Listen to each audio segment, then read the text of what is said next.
ಅರೆ ಕಡಿಮೆ ಹಾಕು ಆದ್ರೆ ಅಸಲಿ ಹಾಕು. MDH ಕಾಶ್ಮೀರಿ ಕೆಂಪು ಮೆಣಸಿನ ಪೌಡರ್. ಜಡಾಡಳಿತಕ್ಕೆ ಚಾಟಿ ಏಟು ಕಂಗಾಲಾದ ಶ್ರೀಸಾಮಾನ್ಯನ ಬೆಂಗಾವಲು. ವ್ಯವಸ್ಥೆಯ ಓರೆ ಕೋರೆಗೆ ಹಿಡಿದ ಕನ್ನಡಿ, ಸಮಸ್ಯೆಗಳ ವಿರುದ್ಧ ಎದ್ದ ಜನದನಿ. ಇದು ನಿಮ್ಮ ಧ್ವನಿ. ನಾನು ಶ್ರೀಪಾದ್ ಪಾಟೀಲ್. ವೀಕ್ಷಕರೇ, ಎಲ್ನಿನೋ ಎಫೆಕ್ಟ್ ಇಂದಾಗಿ ಕರ್ನಾಟಕದಲ್ಲಿ ಕಂಡು ಕೇಳರಿಯದ ಬರಗಾಲ ಬಂದಿದೆ. ಮಳೆ ಕೊರತೆಯಿಂದ ಬೆಳೆ ನಾಶವಾಗಿ ಎಲ್ಲವೂ ಕೂಡ ಸಮಸ್ಯೆಯಾಗಿದೆ. ಅನ್ನದಾತ ಈಗ ಪಡಬಾರದ ಕಷ್ಟವನ್ನ ಪಡ್ತಾ ಇರೋದು, ಬರ್ಬಾದಾಗಿರೋದು. ಇದೀಗ ಸರ್ಕಾರ ರೈತರಿಗೆ ಗಾಯದ ಮೇಲೆ ಬರೆ ಎಳೆಯುವಂತಹ ಕೆಲಸವನ್ನ ಮಾಡಿದೆ. ಸಂಕಷ್ಟಕ್ಕೆ ಕೈ ಹಿಡಿಯುತ್ತೆ ಅಂತ ಬೆಳೆ ವಿಮೆಯನ್ನ ಮಾಡಿಸಿದ್ರೆ ವಿಮೆ ಕಂಪನಿ ಮತ್ತು ಸರ್ಕಾರ ಪುಡಿಗಾಸನ್ನ ನೀಡಿದೆ. 30 ರೂಪಾಯಿ, 31 ರೂಪಾಯಿ, 50 ರೂಪಾಯಿ, 40 ರೂಪಾಯಿ, 54 ರೂಪಾಯಿ. ಇವರು ಪರ್ ಎಕರೆ 1650 ರೂಪಾಯಿ, 600ರಿಂದ 800 ರೂಪಾಯಿ ಮಳೆಯಾಶ್ರಿತ ಭೂಮಿ ಕೊಟ್ಟಿದ್ದಾರೆ. ನೀರಾವರಿ 1650 ರೂಪಾಯಿ ಕೊಟ್ಟಿದ್ದಾರೆ. ಅವರಿಗೆ ಪ್ರತಿಯಾಗಿ ವಿಮೆ ರೂಪದಲ್ಲಿ ಬಂದಿದೆಷ್ಟು? 30 ರೂಪಾಯಿ, 40 ರೂಪಾಯಿ, 50 ರೂಪಾಯಿ, 54 ರೂಪಾಯಿ. ಸರ್ಕಾರ ಏನ್ ಮಾಡ್ತಾ ಇದೆ? ವಿಮೆ ಕಂಪನಿಗಳು ಏನ್ ಮಾಡ್ತಾ ಇವೆ? ಈ ಕುರಿತು ನಿಮ್ಮ ಅನಿಸಿಕೆಗಳನ್ನು ನಮ್ಮ ದೂರವಾಣಿ ನಂಬರ್ಗೆ ಕರೆ ಮಾಡಿ ತಿಳಿಸಬಹುದಾಗಿದೆ ವೀಕ್ಷಕರೇ. ಇದು ಇವತ್ತಿನ ನಿಮ್ಮ ಧ್ವನಿಯಲ್ಲಿ ಅಭಿಯಾನದ ವರದಿ.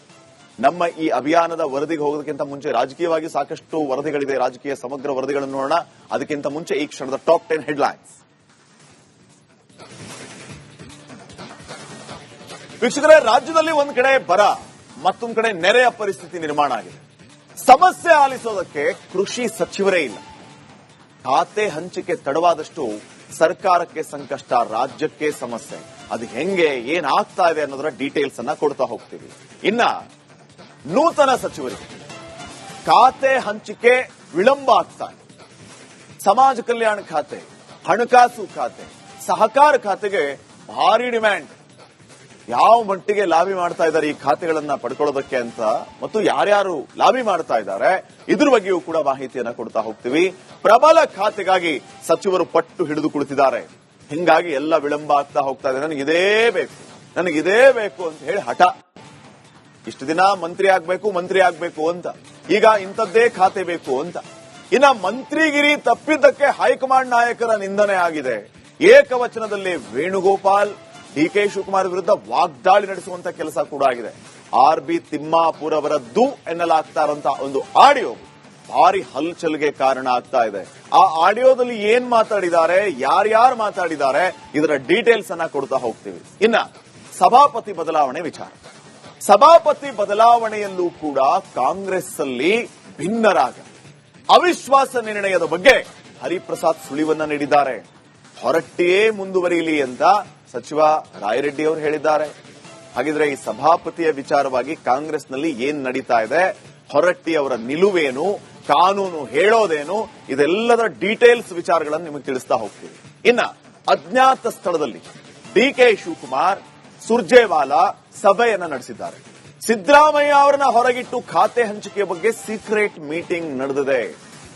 ಈ ಮೀಟಿಂಗ್ ಸಹಜವಾಗಿ ಕುತೂಹಲಕ್ಕೆ ಕಾರಣ ಆಗ್ತಾ ಇದೆ. ಹಾಗಿದ್ರೆ ಡಿಕೆ ಶಿವಕುಮಾರ್, ಸುರ್ಜೇವಾಲಾ ನಡೆ ಏನು, ಏನೆಲ್ಲ ಮಾತಾಡಿದ್ದಾರೆ, ಯಾಕೆ ಈ ಸಭೆ, ಹೀಗೆ 10 ಹಲವು ಕುತೂಹಲಗಳು ಇದ್ರ ಬಗ್ಗೆ ಹೇಳ್ತಾ ಹೋಗ್ತೀವಿ. ಇದ್ರ ಜೊತೆಗೆ ಅಸಮಾಧಾನಿತರ ಬಂಡಾಯ ಶಮನಕ್ಕೆ ಅಖಾಡಕ್ಕಿಳಿದಿರುವಂತದ್ದು ಸುರ್ಜೇವಾಲಾ ಅವರು. ಯಾರೆಲ್ಲ ಅಸಮಾಧಾನಗೊಂಡಿದ್ದಾರೆ, ಯಾವ ಕಾರಣಕ್ಕಾಗಿ ಅಸಮಾಧಾನಗೊಂಡಿದ್ದಾರೆ, ಅವರನ್ನ ಸಮಾಧಾನ ಪಡಿಸುವಂತ ಟಾಸ್ಕ್ ಈಗ ಸುರ್ಜೇವಾಲಾ ಅವರಿಗೆ. ಕೃಷ್ಣಪ್ಪ, ಪ್ರಿಯಾ ಕೃಷ್ಣ ಅವರನ್ನ ಭೇಟಿಯಾಗಿ ಮಾತುಕತೆ ನಡೆದಿರೋದು, ಈ ಕಡೆ HK ಪಾಟೀಲ್ ಅವರನ್ನ ಭೇಟಿಯಾಗಿ ಹರಿಪ್ರಸಾದ್ ಚರ್ಚೆ ಮಾಡಿರೋದು. ಅಸಮಾಧಾನಿತರ ಪಟ್ಟಿ ದೊಡ್ಡದಾಗ್ತಾ ಇದೆ. ಅವರನ್ನ ಸಮಾಧಾನ ಪಡಿಸುವಂತ ಕೆಲಸ ಆಗ್ತಾ ಇದೆ ಕಾಂಗ್ರೆಸ್ನಲ್ಲಿ. ಈ ಬಗ್ಗೆ ಡೀಟೇಲ್ಸ್ ಕೊಡ್ತೀವಿ. ಇನ್ನ ಮೇಕೆದಾಟು ವಿಚಾರ. ಮೇಕೆದಾಟು ಡ್ಯಾಂಗೆ ತಮಿಳುನಾಡು ವಿರೋಧ ಮಾಡ್ತಾ ಇದೆ. ನಮಗೆ ಬೇಕಾಗಿರೋದು ಕೇಂದ್ರದ ಅನುಮತಿ ಮಾತ್ರ, ಅಣೆಕಟ್ಟು ಕಟ್ಟುವುದಕ್ಕೆ ಸಿದ್ಧ ಅಂತ ರಾಮಲಿಂಗಾರೆಡ್ಡಿ ಅವರು ಹೇಳಿದ್ದಾರೆ. ಸೊ ಈ ಮೇಕೆದಾಟು ಯೋಜನೆ ವಿಚಾರವಾಗಿ ಎಲ್ಲಿಗೆ ಬಂತು ಸರ್ಕಾರದ ನಿರ್ಧಾರ, ಏನ್ ನಡೀತಾ ಇದೆ, ತಮಿಳುನಾಡು ನಿಲುವೇನು, ನಮ್ಮ ರಾಜ್ಯದಲ್ಲಿ ಸದ್ಯಕ್ಕೆ ಮೇಕೆದಾಟಿನ ವಿಚಾರ ಸಿಕ್ಕಾಪಟ್ಟೆ ಚರ್ಚೆ ಆಗ್ತಾ ಇರುವಾಗ ಕರ್ನಾಟಕ ಸರ್ಕಾರ ಏನ್ ನಿರ್ಧಾರವನ್ನ ತೆಗೆದುಕೊಂಡಿದೆ ಈ ಬಗ್ಗೆ ಅನ್ನೋದನ್ನ ನೋಡ್ತಾ ಹೋಗೋಣ. ಇನ್ನ ದೆಹಲಿಯಲ್ಲಿ ಬಿಜೆಪಿ ಜೆಡಿಎಸ್ ಸಮನ್ವಯ ಸಭೆ, ಬಿಡದಿ ಪಾದಯಾತ್ರೆ ವಿಚಾರವಾಗಿ, ಬಿಡದಿ ಪಾದಯಾತ್ರೆ, ಅಧಿವೇಶನ, ಈ ಎಲ್ಲಾ ವಿಚಾರಗಳ ಕುರಿತು ಮಹತ್ವದ ಚರ್ಚೆ. ಶನಿವಾರ ಜಂಟಿ ಹೋರಾಟದ ಕುರಿತು ಕೂಡ ನಿರ್ಧಾರ. ಏನೇನ್ ನಡೀತು, ಏನೇನ್ ಆಗ್ತಾ ಇದೆ ಜೆಡಿಎಸ್ ಮತ್ತು ಬಿಜೆಪಿ ಪಾಳೆಯದಲ್ಲಿ ನೋಡ್ತಾ ಹೋಗೋಣ. ಇನ್ನ ನೆರೆಯ ಅಬ್ಬರಕ್ಕೆ ಅಪಾರವಾದ ತೊಗರಿ ನೀರು ಪಾಲಾಗಿದೆ, ಬೆಳೆ ನೀರು ಪಾಲಾಗಿದೆ. ಕಬ್ಬು ನೀರ್ಪಾಲಾಗಿದೆ. ಬೆಳೆ ಹಾನಿ ಸರ್ವೆ ನಡೆಸದೆ ಅಧಿಕಾರಿಗಳು ಬೇಕಾಬಿಟ್ಟಿಯಾಗಿ ಕರ್ತವ್ಯ ನಿರ್ವಹಿಸಿರೋದು ರೈತರ ಆಕ್ರೋಶಕ್ಕೆ ಕಾರಣ ಆಗ್ತಾ ಇದೆ. ಎರಡಂಕಿ ಪರಿಹಾರ ಕಂಡು ರೈತರು ಕಕ್ಕಾಬಿಕ್ಕಿಯಾಗಿದ್ದಾರೆ. ಎರಡಂಕಿ ಪರಿಹಾರ 10 ರೂಪಾಯಿ, 20 ರೂಪಾಯಿ, 30 ರೂಪಾಯಿ, 44 ರೂಪಾಯಿ, 51 ರೂಪಾಯಿ, 59 ರೂಪಾಯಿ. ರೈತರಿಗೆ ಪರಿಹಾರ ಅಂತ ಇಷ್ಟು ಕೊಡೋದಾ? ವಿಮೆ ದುಡ್ಡಿದು 51 ರೂಪಾಯಿ, 34 ರೂಪಾಯಿ. ಎಲ್ಲಿಗೆ ಬಂತು ಗೊತ್ತೇ? ಇದ್ರ ಬಗ್ಗೆ ನೋಡ್ತಾ ಹೋಗೋಣ ಎಲ್ಲೆಲ್ಲಿ ಹಿಂಗಾಗಿದೆ ಅಂತ ಹೇಳಿ. ಇನ್ನ ಕೊನೆಗೂ ಭಾರತ ಸರ್ಕಾರಕ್ಕೆ ಕ್ಷಮೆ ಯಾಚಿಸಿದೆ ಮೆಟಾ. ಮಕ್ಕಳ ಡೀಪ್ ಫೇಕ್ ದೃಶ್ಯಗಳ ವಿಚಾರದಲ್ಲಿ ಕ್ಷಮೆ ಯಾಚನೆ ಮಾಡಿರೋದು, ಪ್ರಮಾದಗಳ ಕುರಿತು ಜೂಕರ್ಬರ್ಗ್ ತಪ್ಪನ್ನ ಒಪ್ಕೊಂಡಿರೋದು, ಏನೇನಾಗಿದೆ ಅನ್ನೋದರ ಡೀಟೇಲ್ಸ್ ಅನ್ನ ಕೊಡ್ತಾ ಹೋಗ್ತೀವಿ. ಎಲ್ಲಾ ಸುದ್ದಿಗಳನ್ನ ಗಮನಿಸೋಣ. ಈಗ ಮೊದಲ ಸುದ್ದಿ ನಿಮ್ಮ ಮುಂದೆ ವೀಕ್ಷಕರು. ಸಚಿವ ಸಂಪುಟ ವಿಸ್ತರಣೆಯ ಬೆನ್ನಲ್ಲೇ ಕಾಂಗ್ರೆಸ್ ಶಾಸಕರ ಅಸಮಾಧಾನ ಭುಗಿಲಿದೆ. ಈ ಹಿನ್ನೆಲೆಯಲ್ಲಿ ನೂತನ ಸಚಿವರಿಗೆ ಖಾತೆ ಹಂಚಿಕೆ ಮಾಡುವಂತ ವಿಚಾರ ವಿಳಂಬ ಆಗ್ತಾ ಇದೆ. ಆದರೆ ಸರ್ಕಾರದಲ್ಲಿ ಈ ಖಾತೆ ಹಂಚಿಕೆ ವಿಳಂಬ ಸಮಸ್ಯೆ ಭಾರೀ ತೊಂದರೆಗಳಿಗೆ, ಬೇರೆ ರೀತಿಯ ಚರ್ಚೆಗಳಿಗೆ ಕಾರಣ ಆಗ್ತಾ ಇದೆ. ಏನೇನು ಆಗ್ತಾ ಇದೆ ಪಾಳ್ಯದಲ್ಲಿ ನೋಡ್ಕೊಂಬ.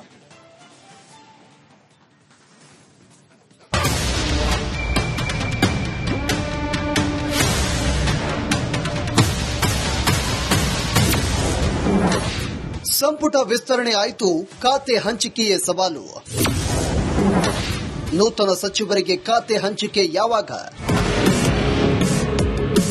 2 ತಿಂಗಳ ಪ್ರಹಸನದ ಬಳಿಕ ರಾಜ್ಯ ಕಾಂಗ್ರೆಸ್ ಸರ್ಕಾರ ಸಚಿವ ಸಂಪುಟ ವಿಸ್ತರಣೆ ಏನೋ ಆಗಿದೆ. ಆದರೆ ಸಂಪುಟ ವಿಸ್ತರಣೆ ಬಳಿಕ ಹಿರಿಯ ಶಾಸಕರ ಅಸಮಾಧಾನ ಭುಗಿಲೆದ್ದಿದೆ.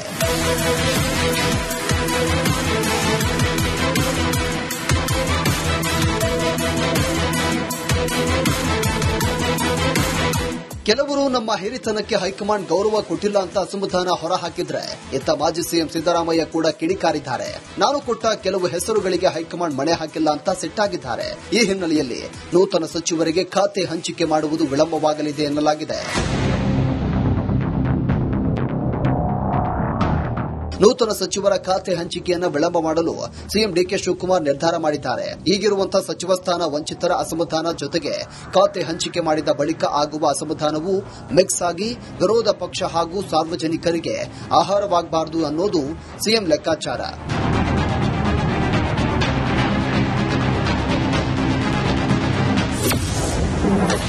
ಖಾತೆ ಹಂಚಿಕೆ ತಡವಾದಷ್ಟು ಸರ್ಕಾರಕ್ಕೆ ಸಂಕಷ್ಟ. ಅನ್ನದಾತರ ಅಹವಾಲು ಆಲಿಸಲು ಕೃಷಿ ಸಚಿವರೇ ಇಲ್ಲ. ಡಿಕೆಶಿ ಸಂಪುಟ ವಿಸ್ತರಣೆ ಆಯಿತು, ಈಗ ಖಾತೆ ಹಂಚಿಕೆಯೇ ದೊಡ್ಡ ಸವಾಲಾಗಿದೆ. ಆದರೆ ಖಾತೆ ಹಂಚಿಕೆ ತಡವಾದಷ್ಟು ಸರ್ಕಾರಕ್ಕೆ ಸಂಕಷ್ಟ ಎದುರಾಗಲಿದೆ. ಸದ್ಯ ರಾಜ್ಯದಲ್ಲಿ ಒಂದೆಡೆ ಬರದ ಛಾಯೆ ಇದ್ದು, ಮತ್ತೊಂದು ಕಡೆ ಮಳೆ ಅಬ್ಬರಕ್ಕೆ ನೆರೆ ಸಂಕಷ್ಟ ಎದುರಾಗಿದೆ. ಈ ಕ್ಲಿಷ್ಟ ಸಮಯದಲ್ಲಿ ರೈತರು ತೊಂದರೆಯಲ್ಲಿದ್ದಾರೆ. ಆದರೆ ಅನ್ನದಾತರ ಅಹವಾಲು ಆಲಿಸಲು ಸದ್ಯ ಸರ್ಕಾರದಲ್ಲಿ ಕೃಷಿ ಸಚಿವರೇ ಇಲ್ಲ.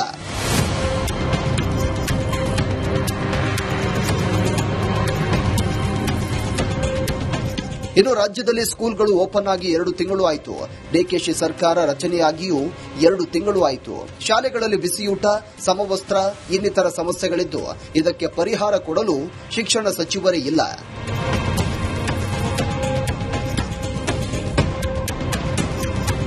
ಹೀಗೆ ಬರೋಬ್ಬರಿ 19 ಖಾತೆಗಳಿಗೆ ವಾರಸುದಾರರೇ ಇಲ್ಲದಂತಾಗಿದೆ. ಹೀಗಿರುವವರು ಹೆಚ್ಚುವರಿ ಇಲಾಖೆಯನ್ನು ನಿರ್ವಹಿಸ್ತಾ ಇದ್ದಾರೆ. ಅಲ್ಲದೆ ಇದೇ ಆಗಸ್ಟ್ 13ರಿಂದ 27ರವರೆಗೆ ಮಳೆಗಾಲದ ಅಧಿವೇಶನ ನಡೆಯಲಿದ್ದು, ವಿಪಕ್ಷಗಳ ಪ್ರಶ್ನೆಗಳಿಗೆ ಸೂಕ್ತವಾಗಿ ಉತ್ತರ ನೀಡುವವರೇ ಇಲ್ಲದಂತಾಗಿದೆ. ಇನ್ನು ನೂತನ ಸಚಿವರು ಕೂಡ ತಮಗೆ ಇಷ್ಟವಾದ ಖಾತೆ ಮೇಲೆ ಕಣ್ಣಿಟ್ಟು ಕೂತಿದ್ದಾರೆ. ನನಗೆ ಹಣಕಾಸು ಇಲಾಖೆ ಕೊಟ್ರೆ ಖುಷಿ. ಯಾವ ಖಾತೆ ನಿರೀಕ್ಷೆಯಲ್ಲಿ ನಾನು ಇಲ್ಲ. ಅದು ಮುಖ್ಯಮಂತ್ರಿಗಳ ವಿವೇಚನೆಗೆ ಬಿಟ್ಟಿದ್ದು. ಯಾವ ಖಾತೆ ಕೊಡಬೇಕು ಅನ್ನೋದು ಅವ್ರ ವಿವೇಚನೆಗೆ. ನನಗೆ ಅವರು ಹಣಕಾಸು ಕೊಟ್ರೆ I most welcome. It is my favourite subject. ಇಲ್ಲ ಬೇರೆ ಯಾವ್ದಾರು ಕೊಡ್ತೀನಿ ಅಂದ್ರೆ ಆಯ್ತು ಅಂತ ಹೇಳ್ತೇನೆ. ಒಂದ್ಸಾರಿ ನಾವು ಒಪ್ಕೊಂಡ ಮೇಲೆ ಅವ್ರು ಯಾವ ಖಾತೆ ಕೊಡ್ತಾರೋ ಸುಧಾರಣೆ ಮಾಡಬಲ್ವಿ. ಆದ್ರೆ ನಮಗೆ ಏನಂದ್ರೆ we can 18 hours I can work. ಬೇಕಾದ್ರೆ ವಿಧಾನಸೌಧ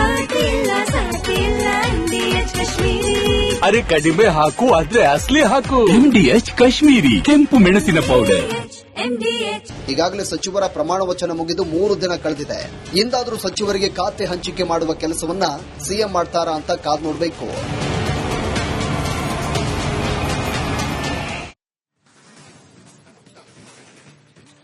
ನೋಡಿ, ಖಾತೆ ಹಂಚಿಕೆ ಯಾವಾಗ ಆಗುತ್ತೆ ಅನ್ನುವಂತಹ ಪ್ರಶ್ನೆ ಇಡೀ ರಾಜ್ಯವನ್ನ ಕಾಡ್ತಾ ಇರೋದು. ಮೊದಲು ಹಂಗೆ ಆಯ್ತು, ಈಗಲೂ ಹಂಗೆ.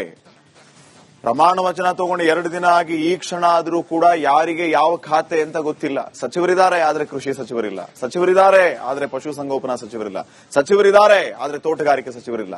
ಹಿಂಗೇ ಪಟ್ಟಿ ಬೆಳೀತಾ ಹೋಗುತ್ತೆ. ಹಾಗಿದ್ರೆ ಅನ್ನದಾತರ ಅಹವಾಲು, ಅನ್ನದಾತರ ಗೋಳನ್ನ ಕೇಳೋರು ಯಾರು? ಅನ್ನದಾತರ ಅಹವಾಲನ್ನ ಆಲಿಸೋದಕ್ಕೆ ಕೃಷಿ ಸಚಿವರೇ ಇಲ್ಲ. ರೈತರ ಸಾಲ ಮರುಪಾವತಿ, ಆ ಸಮಸ್ಯೆಗಳಿಗೆ ಸಹಕಾರ ಯಾವ ಸಚಿವರು ಇಲ್ಲ.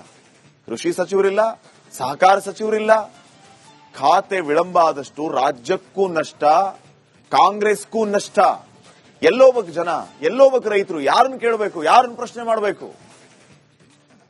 ಖಾತೆ ಹಂಚಿಕೆ ಆದ್ರೆ ಒಬ್ಬ ಸಚಿವರಿಗೆ ಒಂದು ಖಾತೆಯ ಜವಾಬ್ದಾರಿಯನ್ನ ಕೊಟ್ರೆ ಅವರು ನಿಭಾಯಿಸ್ತಾರೆ, ತಮ್ಮ ವ್ಯಾಪ್ತಿಯನ್ನ ಅರ್ಥ ಮಾಡ್ಕೊಳ್ತಾರೆ. ಆದ್ರೆ ಏನು ಇಲ್ವೇ ಇಲ್ಲ. ನೀವು ಹೋಗಿ ಜಿಲ್ಲೆಗೆ ಹೋಗಿ ಸರ್ಚ್ ಮಾಡಿ ನೆರೆ ಬರ ನೋಡ್ಕೊಂಡ್ ಬನ್ನಿ ಅಂತಂದ್ರೆ ಇದು ಸದ್ಯಕ್ಕಿನ ಪ್ರಶ್ನೆ ಇದೆ. ಸೊ ಕರ್ನಾಟಕದಲ್ಲಿ ಪರಿಸ್ಥಿತಿ ಹೆಂಗಿದೆ? ಒಂದ್ ಕಡೆ ಬರ, ಮತ್ತೊಂದ್ ಕಡೆ ನೆರೆಯ ಸಂಕಷ್ಟ. ಬರಗಾಲ ಬಂದಿದೆ, ಬರಗಾಲ ಘೋಷಣೆ ಮಾಡಿ ಅನ್ನುವಂತಹ ಆಗ್ರಹಗಳು ಕೇಳಿ ಬಂದ್ವು. ಕೃಷಿ ಸಚಿವರಿಲ್ಲ, ಸಹಕಾರ ಸಚಿವರಿಲ್ಲ, ಪಶುಸಂಗೋಪನಾ ಸಚಿವರಿಲ್ಲ, ತೋಟಗಾರಿಕೆ ಸಚಿವರಿಲ್ಲ.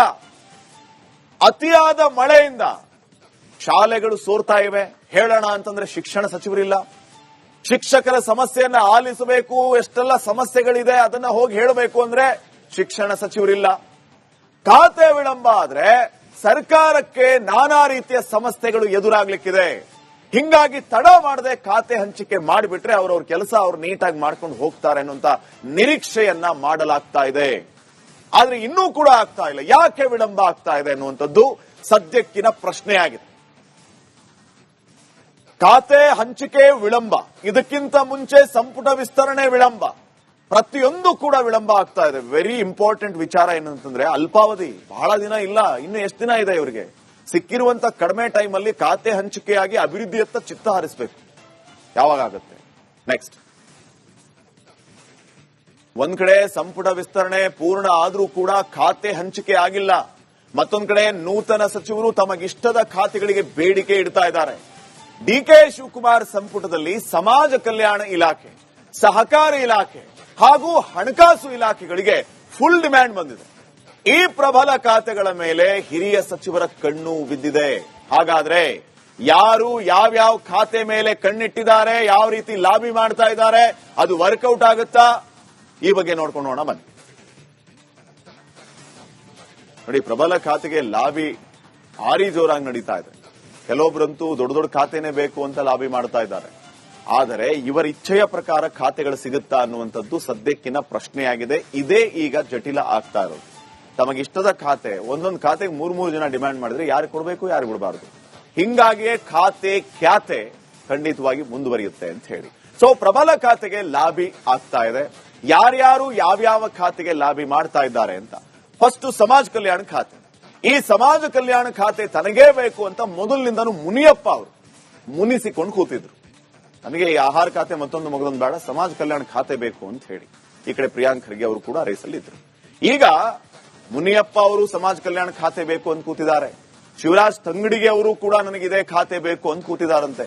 ಈ ಕಡೆ ನರೇಂದ್ರ ಸ್ವಾಮಿ ಕೂಡ ನನಗೆ ಸಮಾಜ ಕಲ್ಯಾಣ ಖಾತೆ ಕೊಡಿ ಅಂತ ಕೂತಿದ್ದಾರೆ. ಅಲ್ಲಿಗೆ ಸಮಾಜ ಕಲ್ಯಾಣ ಖಾತೆಗೆ 3 ಜನ, ಮುನಿಯಪ್ಪ, ತಂಗಡಿಗಿ, ನರೇಂದ್ರ ಸ್ವಾಮಿ. ಈ 3 ಪೈಕಿ ಯಾರಿಗೆ ಆದ್ಯತೆ ಸಿಗುತ್ತೆ ಅನ್ನೋದು ಸದ್ಯಕ್ಕಿನ ಪ್ರಶ್ನೆ. 6 ಹಿತವರು ನಿನಗೆ ಈ 3 ಅನ್ನೋ ರೀತಿ ಯಾರು ಹಿತ ಆಗ್ತಾರೆ ನೋಡೋಣ. ಇನ್ನ ಹಣಕಾಸು ಖಾತೆ. ಹಣಕಾಸು ಖಾತೆಗೆ ಬೇಡಿಕೆ ಜೋರಾಗ್ತಾ ಇದೆ. ಬಸವರಾಜ ರಾಯರೆಡ್ಡಿ ಅವರು ನನಗೆ ಹಣಕಾಸು ಖಾತೆಯನ್ನ ಕೊಡಿ ಅಂತ ಹೇಳ್ತಾ ಇದ್ದಾರೆ. ಡಿಕೆ ಶಿವಕುಮಾರ್ ಅವರ ಹತ್ರ ಈ ಖಾತೆ ಇದೆ. ಅವರು ಮುಖ್ಯಮಂತ್ರಿಗಳಾಗಿದ್ದಾರೆ. ಚೊಚ್ಚಲ ಬಜೆಟ್ ಮಂಡನೆ ಮಾಡಬೇಕು ಅಂತ ಹೇಳಿ ನಾನಾ ರೀತಿಯ ಪ್ರಯತ್ನ ಮಾಡ್ತಾ ಇದ್ದಾರೆ, ಜೊತೆಗೆ ತಯಾರಿ ಮಾಡ್ತಾ ಇದ್ದಾರೆ. ಇಂತಹ ಸಂದರ್ಭದಲ್ಲಿ ಬಸವರಾಜ ರಾಯರೆಡ್ಡಿ ಅವರಿಗೆ ಈಸಿಯಾಗಿ ತಗೊಳ್ರಿ ಹಣಕಾಸು ಖಾತೆನೇ ಅಂತ ಅವ್ರಿಗೆ ಕೊಟ್ಟು ಬಜೆಟ್ನ ರಾಯರೆಡ್ಡಿ ಅವರಿಗೆ ಮಂಡನೆ ಮಾಡೋದಕ್ಕೆ ಬಿಟ್ಟು ಬಿಡ್ತಾರ ಅನ್ನುವಂತ ಪ್ರಶ್ನೆ. ಆಲ್ಮೋಸ್ಟ್ ಮುಖ್ಯಮಂತ್ರಿಗಳೇ ಹಣಕಾಸು ಖಾತೆಯನ್ನ ಇಟ್ಕೊಂಡಿದ್ದನ್ನು ನಾವು ನೋಡಿದೀವಿ. ಇಲ್ಲೇನಾಗುತ್ತೆ? ಬಸವರಾಜ ರಾಯರೆಡ್ಡಿ ಅವರ ಅಪೇಕ್ಷೆಯಂತೆ ಆ ಖಾತೆ ಅವರಿಗೆ ಸಿಗುತ್ತಾ? ಕಾದ್ ನೋಡೋಣ. ಇನ್ನ ಸಹಕಾರ ಖಾತೆ. ಸಹಕಾರ ಖಾತೆಗೂ ಬೇಡಿಕೆ ಹೆಚ್ಚಾಗ್ತಾ ಇದೆ. ಲಕ್ಷ್ಮಣ ಸವದಿ ಅವರು ಈ ಹಿಂದೆಯೂ ಕೂಡ ಸಹಕಾರ ಖಾತೆಯನ್ನ ನಿಭಾಯಿಸಿದ ಅನುಭವ ಇದೆ. ಹಿಂಗಾಗಿ ನಮಗೆ ಈ ಖಾತೆಯನ್ನ ಕೊಡಿ ಅಂತ ಅವರು ಕೇಳ್ತಾ ಇದ್ದಾರೆ. ಲಕ್ಷ್ಮಣ ಸವದಿ ಅವರು ಅವರ ಇಚ್ಛೆಯಂತೆ ಆ ಒಂದು ಖಾತೆಯನ್ನ ಪಡೆಯುವಲ್ಲಿ ಯಶಸ್ವಿ ಆಗಬಹುದಾ? ಬಿಜೆಪಿಯಿಂದ ಕರೆ ತಂದಾಗ ಕೊಟ್ಟ ಮಾತು ಅನ್ನೋದನ್ನ ಪದೇ ಪದೇ ನೆನಪು ಮಾಡಿದಂಥವ್ರು ಈಗ ಏನಾದ್ರೂ ಸಹಕಾರ ಖಾತೆ ಕೊಡ್ತೀವಿ ಅಂತ ಮಾತು ಕೊಟ್ಟಿದ್ರ ಗೊತ್ತಿಲ್ಲ, ನೋಡೋಣ ಮುಂದೇನಾಗುತ್ತೆ ಅಂತ. ಇನ್ನು ಕೃಷಿ ಖಾತೆಗೂ ಪಟ್ಟು ಜೋರಾಗ್ತಾ ಶಿವಲಿಂಗೇಗೌಡರು ನನ್ನ ಕೃಷಿ ಖಾತೆ ಬೇಕು ಅಂತ ಕೇಳ್ತಿದ್ದಾರೆ. ಚಲುವರಾಯಸ್ವಾಮಿ ಅವರು ಹಿಂದೆ ಇದ್ರು, ಈಗ ಶಿವಲಿಂಗೇಗೌಡರು ನನಗೆ ಕೃಷಿ ಖಾತೆಯನ್ನ ಕೊಡಿ, ರೈತರ ಕಷ್ಟಗಳು ನನಗೆ ಗೊತ್ತಿದೆ, ನಾನು ಕೃಷಿ ಖಾತೆಯನ್ನ ನಿಭಾಯಿಸಬಲ್ಲೆ ಅಂತ ಹೇಳ್ತಿದಾರಂತೆ. ಶಿವಲಿಂಗೇಗೌಡರಿಗೆ ಕೃಷಿ ಖಾತೆ ಸಿಗುತ್ತಾ ನೋಡೋಣ. ಇನ್ನ ವಸತಿ ಖಾತೆಗೆ ಲಾಬಿ ಮಾಡ್ತಾ ಇರೋದು ಚಲುವರಾಯಸ್ವಾಮಿ ಅವರು. ಈ ಸರಿ ನನಗೆ ವಸತಿ ಖಾತೆಯನ್ನ ಕೊಡಿ ಅಂತ ಕೇಳ್ತಾ ಇದ್ದಾರಂತೆ. ಚಲುವರಾಯಸ್ವಾಮಿ ಅವರಿಗೆ ವಸತಿ ಖಾತೆ ಸಿಗುತ್ತಾ ಅನ್ನೋದು ಸದ್ಯಕ್ಕಿನ ಪ್ರಶ್ನೆ. ಇಲ್ಲಿ ಒಬ್ಬೊಬ್ಬರೇ ಕಾಂಪಿಟೇಟರ್ ಆಗಿರೋದ್ರಿಂದ ಬಹುಶಃ ಸಿಗಬಹುದು, ಸಿಗದೇನೆ ಇರಬಹುದು. ಇನ್ನ ಅರಣ್ಯ ಖಾತೆ ಸಿಗುವ ಸಾಧ್ಯತೆ ಯಾರಿಗಿದೆ? ಬಾಲಕೃಷ್ಣ ಅವರಿಗೆ. ಬಹುಶಃ ಅವರೇನಾದ್ರು ಅನ್ಕೊಂಡಿದ್ರೆ ಅವ್ರಿಗೆ ಈಸಿಯಾಗಿ ಸಿಗಬಹುದು, ಆಶ್ಚರ್ಯ ಪಡಬೇಕಾಗಿಲ್ಲ. ಡಿ.ಕೆ. ಶಿವಕುಮಾರ್ ಅವರ ಪರಮಾಪ್ತ. ನೀವೆಲ್ಲ ಮೊನ್ನೆ ಪ್ರಮಾಣ ವಚನ ಸ್ವೀಕರಿಸುವ ಸಂದರ್ಭದಲ್ಲಿ ಗಮನಿಸಿದ್ರಿ ಅನ್ಸುತ್ತೆ.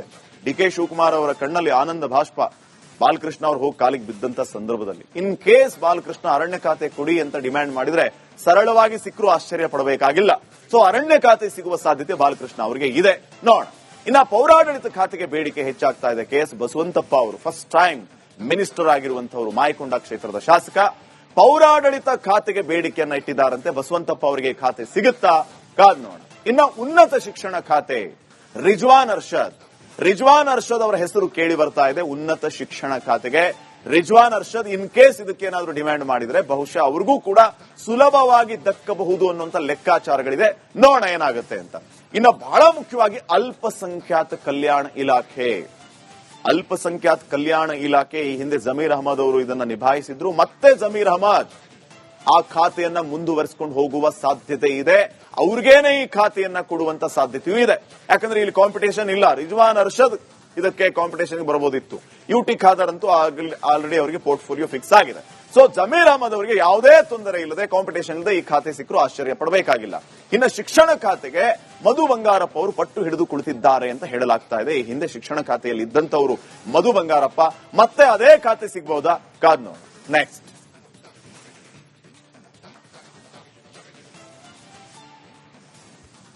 ಇನ್ನ ಕಾಂಗ್ರೆಸ್ ಸರ್ಕಾರದಲ್ಲಿ ಸಚಿವ ಸಂಪುಟ ವಿಸ್ತರಣೆ ಮತ್ತು ಖಾತೆ ಹಂಚಿಕೆ ವಿಚಾರ ತೀವ್ರ ಅಸಮಾಧಾನಕ್ಕೆ ಕಾರಣ ಆಗಿದೆ.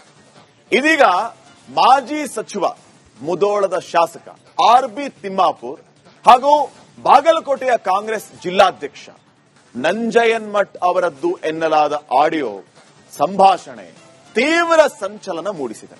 ಆ ಆಡಿಯೋದಲ್ಲಿ ಏನಿದೆ, ಏನ್ ಮಾತಾಡಿದ್ದಾರೆ ನೋಡ್ಕೊಂಡು.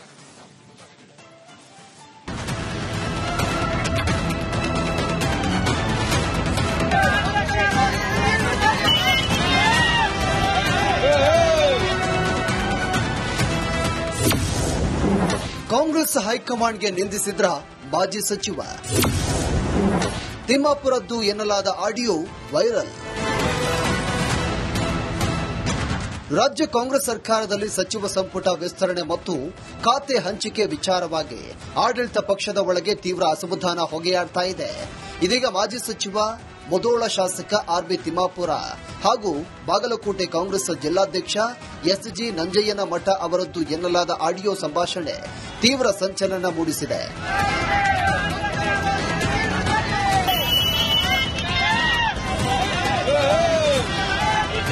ಈ ವೈರಲ್ ಆಗಿರುವಂತಹ ಆಡಿಯೋದಲ್ಲಿ ಕೇಸ್ಗಳು ಇದ್ದರೂ ಸಚಿವ ಸ್ಥಾನವನ್ನ ನೀಡಿದ್ದಾರೆ. ಬಿ ನಾಗೇಂದ್ರಗೆ ಮಂತ್ರಿ ಸ್ಥಾನ ಕೊಟ್ಟಿದ್ದು ಸರಿಯಲ್ಲ ಅಂತ ಮಾತನಾಡಿಕೊಂಡಿದ್ದಾರೆ. ನಾಗೇಂದ್ರ ಕೊಟ್ರು ನೋಡ್ರಿ, ದುರಂತಪ್ಪ. ನಾಗೇಂದ್ರಗ ಅಲ್ರಿ ಕೇಸ್ ಐತೆ, ಇನ್ನೊಂದು ನಿರ್ದೋಷ ಇಲ್ಲ, ಬರೀ ಜಾಮೀನ್ ಐತೆ. ಹಂಗ್ರಿ ಇದನ್ನ ಏನಲ್ಲಿ ನಾವು ಪಾರ್ಟಿಗೆ ಪಾರ್ಟಿ ಏನಂತ ಎದುರಿಸೋಕ ನಾವು. ಇನ್ನು ಇದೇ ಫೋನ್ ಕಾಲ್ ಸಂಭಾಷಣೆಯಲ್ಲಿ ಹೈಕಮಾಂಡ್ಗೆ ಬುದ್ಧಿ ಇಲ್ಲ, ಸಚಿವ ಕಾಶಪ್ಪನವರಿಗೆ ಜಿಲ್ಲಾ ಉಸ್ತುವಾರಿ ಸಿಗಬಾರ್ದು ಅಂತ ಮಾತನಾಡಲಾಗಿದೆ.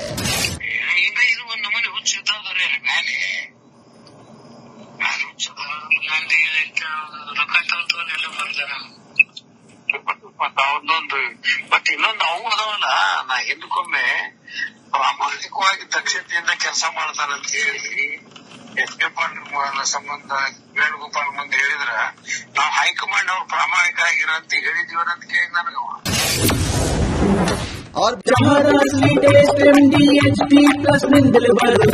ಗಂಟು ಕಟ್ಟಿಕೋ ಲವಂಗ ಹಸಿರು ಏಲಕ್ಕಿಯಿಂದ ತುಂಬಿದ MDH D+ ಮಸಾಲೆ. ಆರ್ಬಿ ತಿಮ್ಮಾಪುರದ್ದು ಎನ್ನಲಾದ ಆಡಿಯೋ ವೈರಲ್ ಆಗ್ತಾ ಇದ್ದಂತೆ ಸಚಿವ ಕಾಶಪ್ಪನವರ ಬೆಂಬಲಿಗರು ಬೀದಿಗಿಳಿದು ಪ್ರತಿಭಟನೆ ಮಾಡಿದ್ರು. ಆರ್ಬಿ ತಿಮ್ಮಾಪುರ ನಂಜಯ್ಯನ ಮಠ ವಿರುದ್ಧ ಘೋಷಣೆ ಕೂಗಿದ್ರು.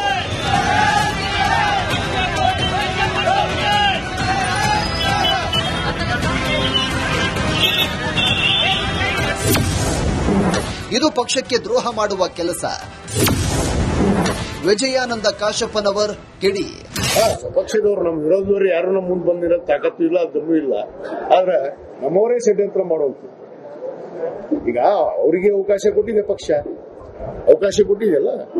ಯಾರ್ಯಾರು ಮಾತಾಡಿದರೆ ನಾನು ನೋಡಿದ್ದೀನಿ, ನೀವು ಹೇಳೋದು ಮಾಧ್ಯಮದಲ್ಲಿ ಬಂದಿದೆ ಇವತ್ತು. ಕೆಲವಷ್ಟು ಆರ್ಬಿ ತಿಮ್ಮಾಪುರ ಅವರು ಮತ್ತೆ ನಮ್ಮ ಜಿಲ್ಲಾ ಅಧ್ಯಕ್ಷರು ಮಾಜಿ ಶಾಸಕರಂತ SG ನಂಜನಮಠ ಅವರ ಮಾತನ್ನ ನಾನು ಕೇಳಿದ್ದೀನಿ. ಈ ರೀತಿ ಒಬ್ಬ ಪಕ್ಷದಲ್ಲಿ ಇದ್ಕೊಂಡು ಪಕ್ಷದ ಬಗ್ಗೆ, ಪಕ್ಷದ ನಾಯಕರ ಬಗ್ಗೆ ಮಾತಾಡುವಂಥದ್ದು ಸರಿಯಲ್ಲ. ಯಾರೇ ಇರ್ಬೋದು, ನಾನೇ ಇರ್ಬೋದು, ಯಾರೇ ಇರ್ಬೋದು. ಈ ರೀತಿ ಒಬ್ಬ ಹಿರಿಯ ನಾಯಕರು ಅವರು ಈ ಜಿಲ್ಲೆದ್ದು. ಹರಾಜು ಮೂಲಕ ಸಚಿವ ಸ್ಥಾನ ನೀಡಿದ್ದಾರೆ. ಕಾಂಗ್ರೆಸ್ ವಿರುದ್ಧ ಛಲವಾದಿ ವಿಜಯೇಂದ್ರ ಆಕ್ರೋಶ.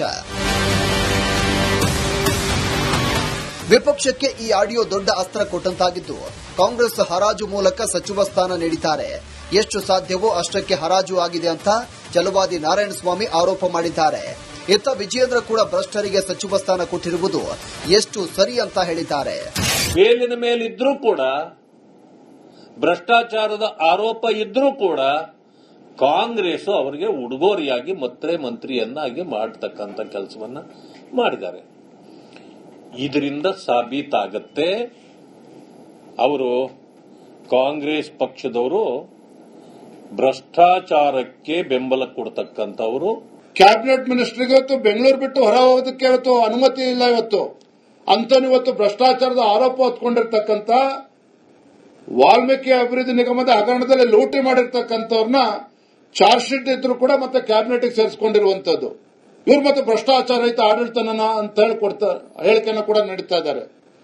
ನಾಗೇಂದ್ರ ಅವರು ಯಾಕೆ ಇವತ್ತು ಸಚಿವ ಸಂಪುಟಕ್ಕೆ ಸೇರಿಸಿಕೊಂಡಿದ್ದಾರೆ ಅಂತ ಹೇಳಿದ್ರೆ ಕಾಂಗ್ರೆಸ್ ಹೈಕಮಾಂಡ್ಗೆ ನೇರವಾಗಿ ಹೆದರಿಸಿದ್ದಾರೆ ಅವರು. ನಾಗೇಂದ್ರ ಅವರು ನನ್ನನ್ನೇನಾದ್ರೂ ಸಚಿವ ಸಂಪುಟಕ್ಕೆ ತೆಗೆದುಕೊಳ್ಳಿಲ್ಲ ಅಂತ ಹೇಳಿದ್ರೆ ನಾನಿನ್ನು ತಾಳ್ಮೆಯಿಂದ ಕೂರೋದಕ್ಕೆ ಸಾಧ್ಯ ಇಲ್ಲ, ಕಾಂಗ್ರೆಸ್ ಹೈಕಮಾಂಡಿನ ಬಂಡವಾಳವನ್ನು ಬಹಿರಂಗಪಡಿಸ್ತೇನೆ ಅಂತೇಳಿ ಬೆದರಿಕೆ ಹಾಕಿದ ನಂತರವೇ ಅವರು ಕ್ಯಾಬಿನೆಟ್ಗೆ ತೆಗೆದುಕೊಂಡಿರುವಂತದ್ದು. ಈ ಆಡಿಯೋ ಕೋಲಾಹಲ ಎಬ್ಬಿಸ್ತಾ ಇದ್ದಂತೆ ಆರ್ಬಿ ತಿಮ್ಮಾಪುರ ಪ್ರತಿಕ್ರಿಯೆ ನೀಡಿದ್ದು, ಆ ಆಡಿಯೋದಲ್ಲಿ ನಾನು ಮಾತನಾಡಿಲ್ಲ, ನಾನು ಪಕ್ಷದ ಶಿಸ್ತಿನ ಸಿಪಾಯಿ ಎಂದಿದ್ದಾರೆ.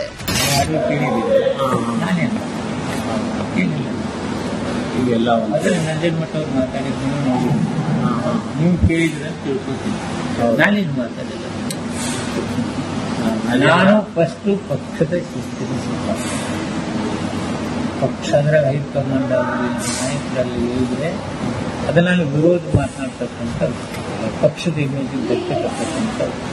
ಒಂದೆಡೆ ಸಂಪುಟ ಸಂಕಟ, ಮತ್ತೊಂದೆಡೆ ಅಸಮಾಧಾನಿತರ ಕೋಪ. ಈ ಕ್ಲಿಷ್ಟ ಸಮಯದಲ್ಲಿ ಸಿಎಂ ಡಿಕೆಶಿ ಹಾಗೂ ಹೈಕಮಾಂಡ್ ಹೇಗೆ ಮದ್ದರಿಯುತ್ತೆ ಅನ್ನೋದು ಕಾದ್ ನೋಡಬೇಕಿದೆ.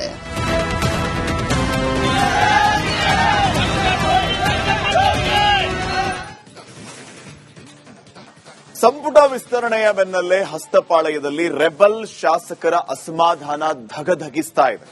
ಇವತ್ತು ಕೆಲವರು ಯೂಟರ್ನ್ ಹೊಡೆದ್ರೆ ಇನ್ನೂ ಹಲವು ನಾಯಕರ ಬೆಂಬಲಿಗರು ಸಮರದ ಕಹಳೆಯನ್ನೇ ಮೊಳಗಿಸಿಬಿಟ್ಟಿದ್ದಾರೆ. ಈ ಬಗ್ಗೆ ಕಂಪ್ಲೀಟ್ ರಿಪೋರ್ಟ್ ಇಲ್ಲಿದೆ, ನೋಡ್ಕೊಂಬನ್ನಿ.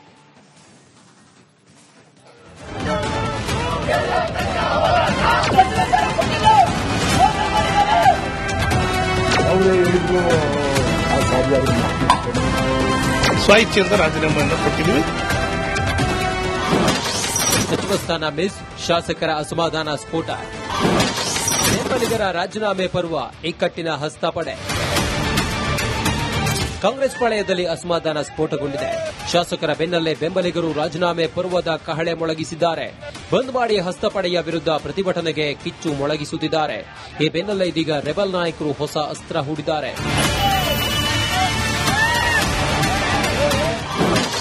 ಸುಬ್ಬಾರೆಡ್ಡಿಗಿಲ್ಲ ಮಂತ್ರಿಗಿರಿ, ಬೆಂಬಲಿಗ ಆತ್ಮಹತ್ಯೆ ಯತ್ನ. ಬಾಗೇಪಲ್ಲಿ ಶಾಸಕ ಸುಬ್ಬಾರೆಡ್ಡಿಗೆ ಶಾಕ್ ನೀಡಲಾಗಿದೆ. ಈ ಬಾರಿ ಡಿಕೆ ಕ್ಯಾಬಿನೆಟ್ನಲ್ಲಿ ಸ್ಥಾನ ಸಿಗುತ್ತೆ ಎಂದು ಕಾದು ಕೂತಿದ್ದ ಶಾಸಕನಿಗೆ ನಿರಾಸೆ ಎದುರಾಗಿದೆ. ಇತ್ತ ಸುಬ್ಬಾರೆಡ್ಡಿಗೆ ಸಚಿವ ಸ್ಥಾನ ಕೈತಪ್ಪಿದ್ದಕ್ಕೆ ಬೆಂಬಲಿಗ ಆತ್ಮಹತ್ಯೆಗೆ ಯತ್ನಿಸಿದ್ದಾನೆ. ಹೀಗಾಗಿ ಚಿಕ್ಕಬಳ್ಳಾಪುರ ಜಿಲ್ಲೆಯ ಗುಡಿಬಂಡೆಯಲ್ಲಿ ಸಂಗ್ರಾಮ ಎದುರಾಗಿದೆ.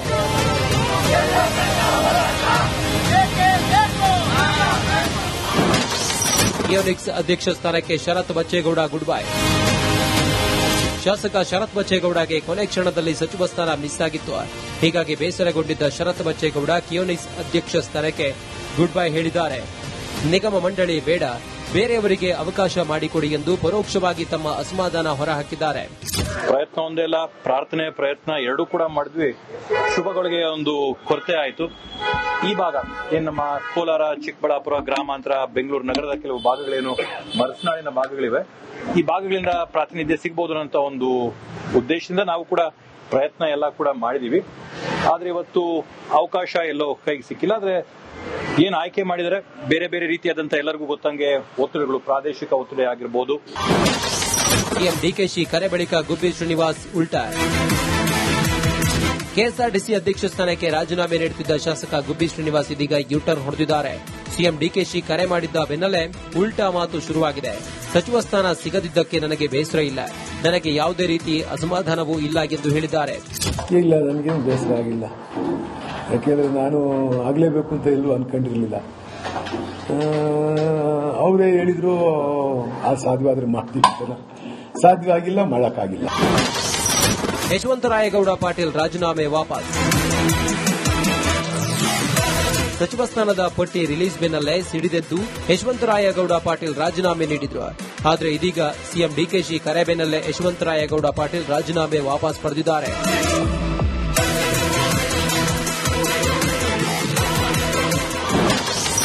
ಕೊಟ್ಟ ಮಾತು ತಪ್ಪಿದ್ರ ಸಿಎಂ ಡಿಕೆ ಶಿವಕುಮಾರ್.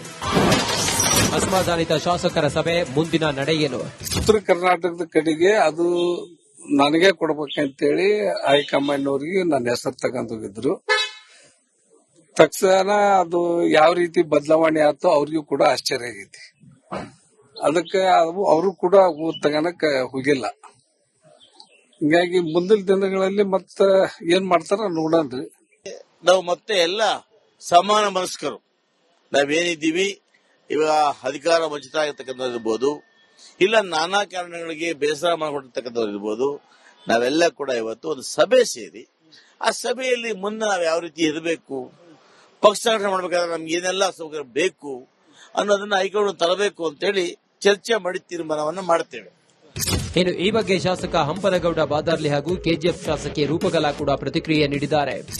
ರಾಯಚೂರು ಜಿಲ್ಲೆಗೆ ಕಳೆದ 20 ವರ್ಷಗಳ 2 ಅವಧಿಯಲ್ಲಿ ನಮ್ಮ ಕಾಂಗ್ರೆಸ್ ಪಕ್ಷ ಅಧಿಕಾರ ಇದ್ದ ಸಂದರ್ಭದಲ್ಲಿ ಗೆದ್ದಿರ್ತಕ್ಕಂಥ ಎಂಎಲ್ಎಗಳು ಪ್ರಾತಿನಿಧ್ಯ ಸಿಕ್ಕಿಲ್ಲ. ಅದನ್ನ ಬಹಳ ಸೀರಿಯಸ್ ಆಗಿ ನಾವೆಲ್ಲ ಪಕ್ಷದ ವರಿಷ್ಠರ ಮುಂದೆ ಪ್ರತಿಪಾದನೆ ಮಾಡಿವಿ.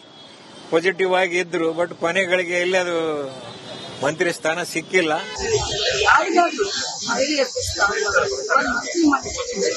ಹೆಣ್ಮಕ್ಕಳ ಈ ದೇಶದ ಹೆಣ್ಮಕ್ಕಳ ಧ್ವನಿಯಾಗಿ ಸಮಸ್ಯೆಗಳಿಗೆ ಸ್ಪಂದಿಸುವಂತ ಒಂದು ವೇದಿಕೆ ಆ ತಾಯಿ ಕಲ್ಪಿಸಬೇಕು.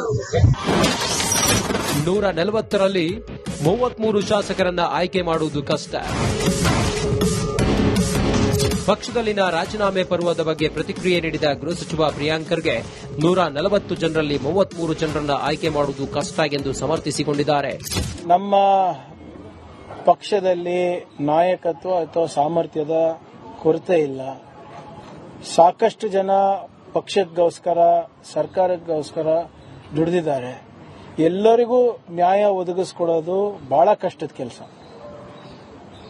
ಅದರಲ್ಲೂ ಕೂಡ ಬರೇ ನಾವು 15% ಅಷ್ಟೇ ಮಾಡಲಿಕ್ಕಾಗದು. ವಾಲ್ಮೀಕಿ ಅಭಿವೃದ್ಧಿ ನಿಗಮಕ್ಕೆ ದದ್ದಲ್ ರಾಜೀನಾಮೆ. ಸಚಿವ ಸಂಪುಟದಲ್ಲಿ ಸ್ಥಾನ ಸಿಗದ ಹಿನ್ನೆಲೆ ನಿಗಮ ಮಂಡಳಿಗೆ ಕಾಂಗ್ರೆಸ್ ಶಾಸಕರ ರಾಜೀನಾಮೆ ಪರ್ವ ಆರಂಭವಾಗಿದೆ. ವಾಲ್ಮೀಕಿ ಅಭಿವೃದ್ಧಿ ನಿಗಮದ ಅಧ್ಯಕ್ಷ ಸ್ಥಾನಕ್ಕೆ ರಾಯಚೂರು ಗ್ರಾಮೀಣ ಕ್ಷೇತ್ರದ ಶಾಸಕ ಬಸನಗೌಡ ದದ್ದಲ್ ರಾಜೀನಾಮೆ ನೀಡಿದ್ದಾರೆ. ಸಚಿವ ಸ್ಥಾನಕ್ಕೆ ಪರಿಗಣಿಸುತ್ತೇವೆ ಎಂದು ಭರವಸೆ ಕೊಟ್ಟಿದ್ರು. ಆದರೆ ಯಾದಗಿರಿ ಹಾಗೂ ರಾಯಚೂರಿಗೆ ಸಚಿವ ಸ್ಥಾನ ಸಿಕ್ಕಿಲ್ಲ ಎಂದು ರಿಪಬ್ಲಿಕ್ ಕನ್ನಡಕ್ಕೆ ಶಾಸಕ ಬಸನಗೌಡ ದದ್ದಲ್ ಹೇಳಿದ್ದಾರೆ.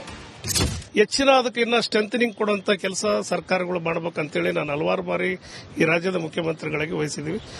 ಆಯ್ತು ಬರುವಂತ ದಿನಗಳಲ್ಲಿ ಹೆಚ್ಚಿಗೆ ಸ್ಟ್ರೆಂಥನಿಂಗ್ ಕೊಡಮ್ಮ ಅಂತ ಹೇಳಿದ್ರು. ಆದರೂ ಕೂಡ ಅದು ಆಗ್ತಾ ಇರಲಿಲ್ಲ. ಆದರೂ ಇವತ್ತಿನ ಸಂದರ್ಭದಲ್ಲಿ ನನಗೆ 3 ವರ್ಷ ಕೊಟ್ಟಂತ ಅವಕಾಶವನ್ನ ನನ್ನ ನಾಯಕರುಗಳಿಗೆ ಧನ್ಯವಾದಗಳನ್ನು ಸಲ್ಲಿಸಿ ಮತ್ತು ನಾನು ಸ್ವಇಚ್ಛೆಯಿಂದ ರಾಜೀನಾಮೆಯನ್ನು ಕೊಟ್ಟಿದ್ದೀವಿ. ಕಾಂಗ್ರೆಸ್ ಪಾಳೆಯದಲ್ಲಿ ಅಸಮಾಧಾನ ಸ್ಫೋಟಗೊಂಡಿದ್ದು ಇದು ಯಾವ ಹಂತಕ್ಕೆ ಹೋಗಿ ತಲುಪುತ್ತೆ ಕಾದು ನೋಡಬೇಕಿದೆ. ಸಚಿವ ಸ್ಥಾನ ಸಿಗದಿದ್ದಕ್ಕೆ ಎಂ ಕೃಷ್ಣಪ್ಪ ಅಸಮಾಧಾನಗೊಂಡಿದ್ರು. ಇದೀಗ ಸಿಎಂ ಅವರೆಲ್ಲರನ್ನೂ ಕೂಡ ಸಮಾಧಾನ ಪಡಿಸುವಂತಹ ಕೆಲಸಕ್ಕೆ ಮುಂದಾಗ್ತಾ ಇದ್ದಾರೆ. ಕೋಪಗೊಂಡ ಶಾಸಕರ ಮನೆಗೆ ಹೋಗಿ ಮಾತುಕತೆಯನ್ನ ನಡೆಸಿದ್ದಾರೆ. ಬಳಿಕ ಅವರ ಜೊತೆಗೆ ಮಾತಾಡಿದ್ದಾರೆ. ಯಾವುದೇ ಕೋಪ ಇಲ್ಲ, ಯಾವ ಶಮನವೂ ಇಲ್ಲ, ಎಲ್ಲರ ಮಾತಿಗೆ ಮಾನ್ಯತೆಯನ್ನ ನೀಡ್ತೀವಿ ಅಂತ ಹೇಳಿದ್ದಾರೆ. No dissident. Who said dissident? There is no dissident in the Congress party. We have to take care, we have to share, we have to just have workout strategy. That is why we are just speaking. There is no question of any dissident. Where is the dissident? So all are staying intact, sir? Everything is intact. There is no problem. Just everyone, they are all eligible leaders. CM ಅವರು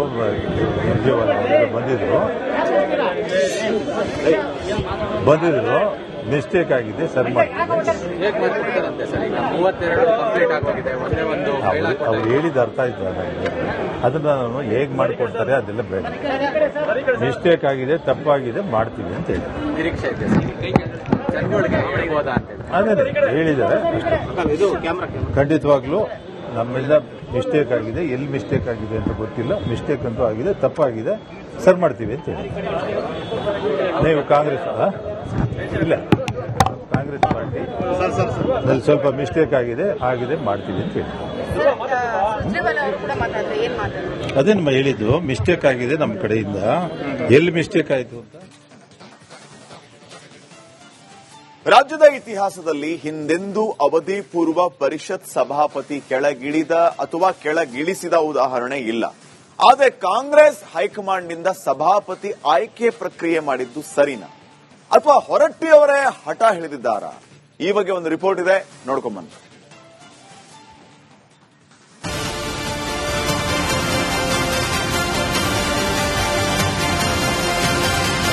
ನನ್ನ ಮೇಲೆ ಯಾವ ಕಪ್ಪು ಚುಕ್ಕೆನೂ ಇಲ್ಲ, ಯಾವ ತಪ್ಪು ಮಾಡಿಲ್ಲ. ನಾನು ಇವತ್ತಿನವರೆಗೂ ನನ್ನ ಜೀವನದಲ್ಲಿ ಕಪ್ಪು ಚುಕ್ಕೆ ಇಟ್ಕೊಂಡಿಲ್ಲ, ನಿಮ್ಗೆಲ್ಲ ಗೊತ್ತೈತಿ. ಅಂತರ ರಾಜೀನಾಮೆ ಕೇಳಿದಾಗ ಮನಸ್ಸಿಗೆ ನೋವು ಅನಿಸ್ತಿದೆ. ಬಹುಮತ ಇದೆ, ಮಾತು ಕೇಳಬೇಕು.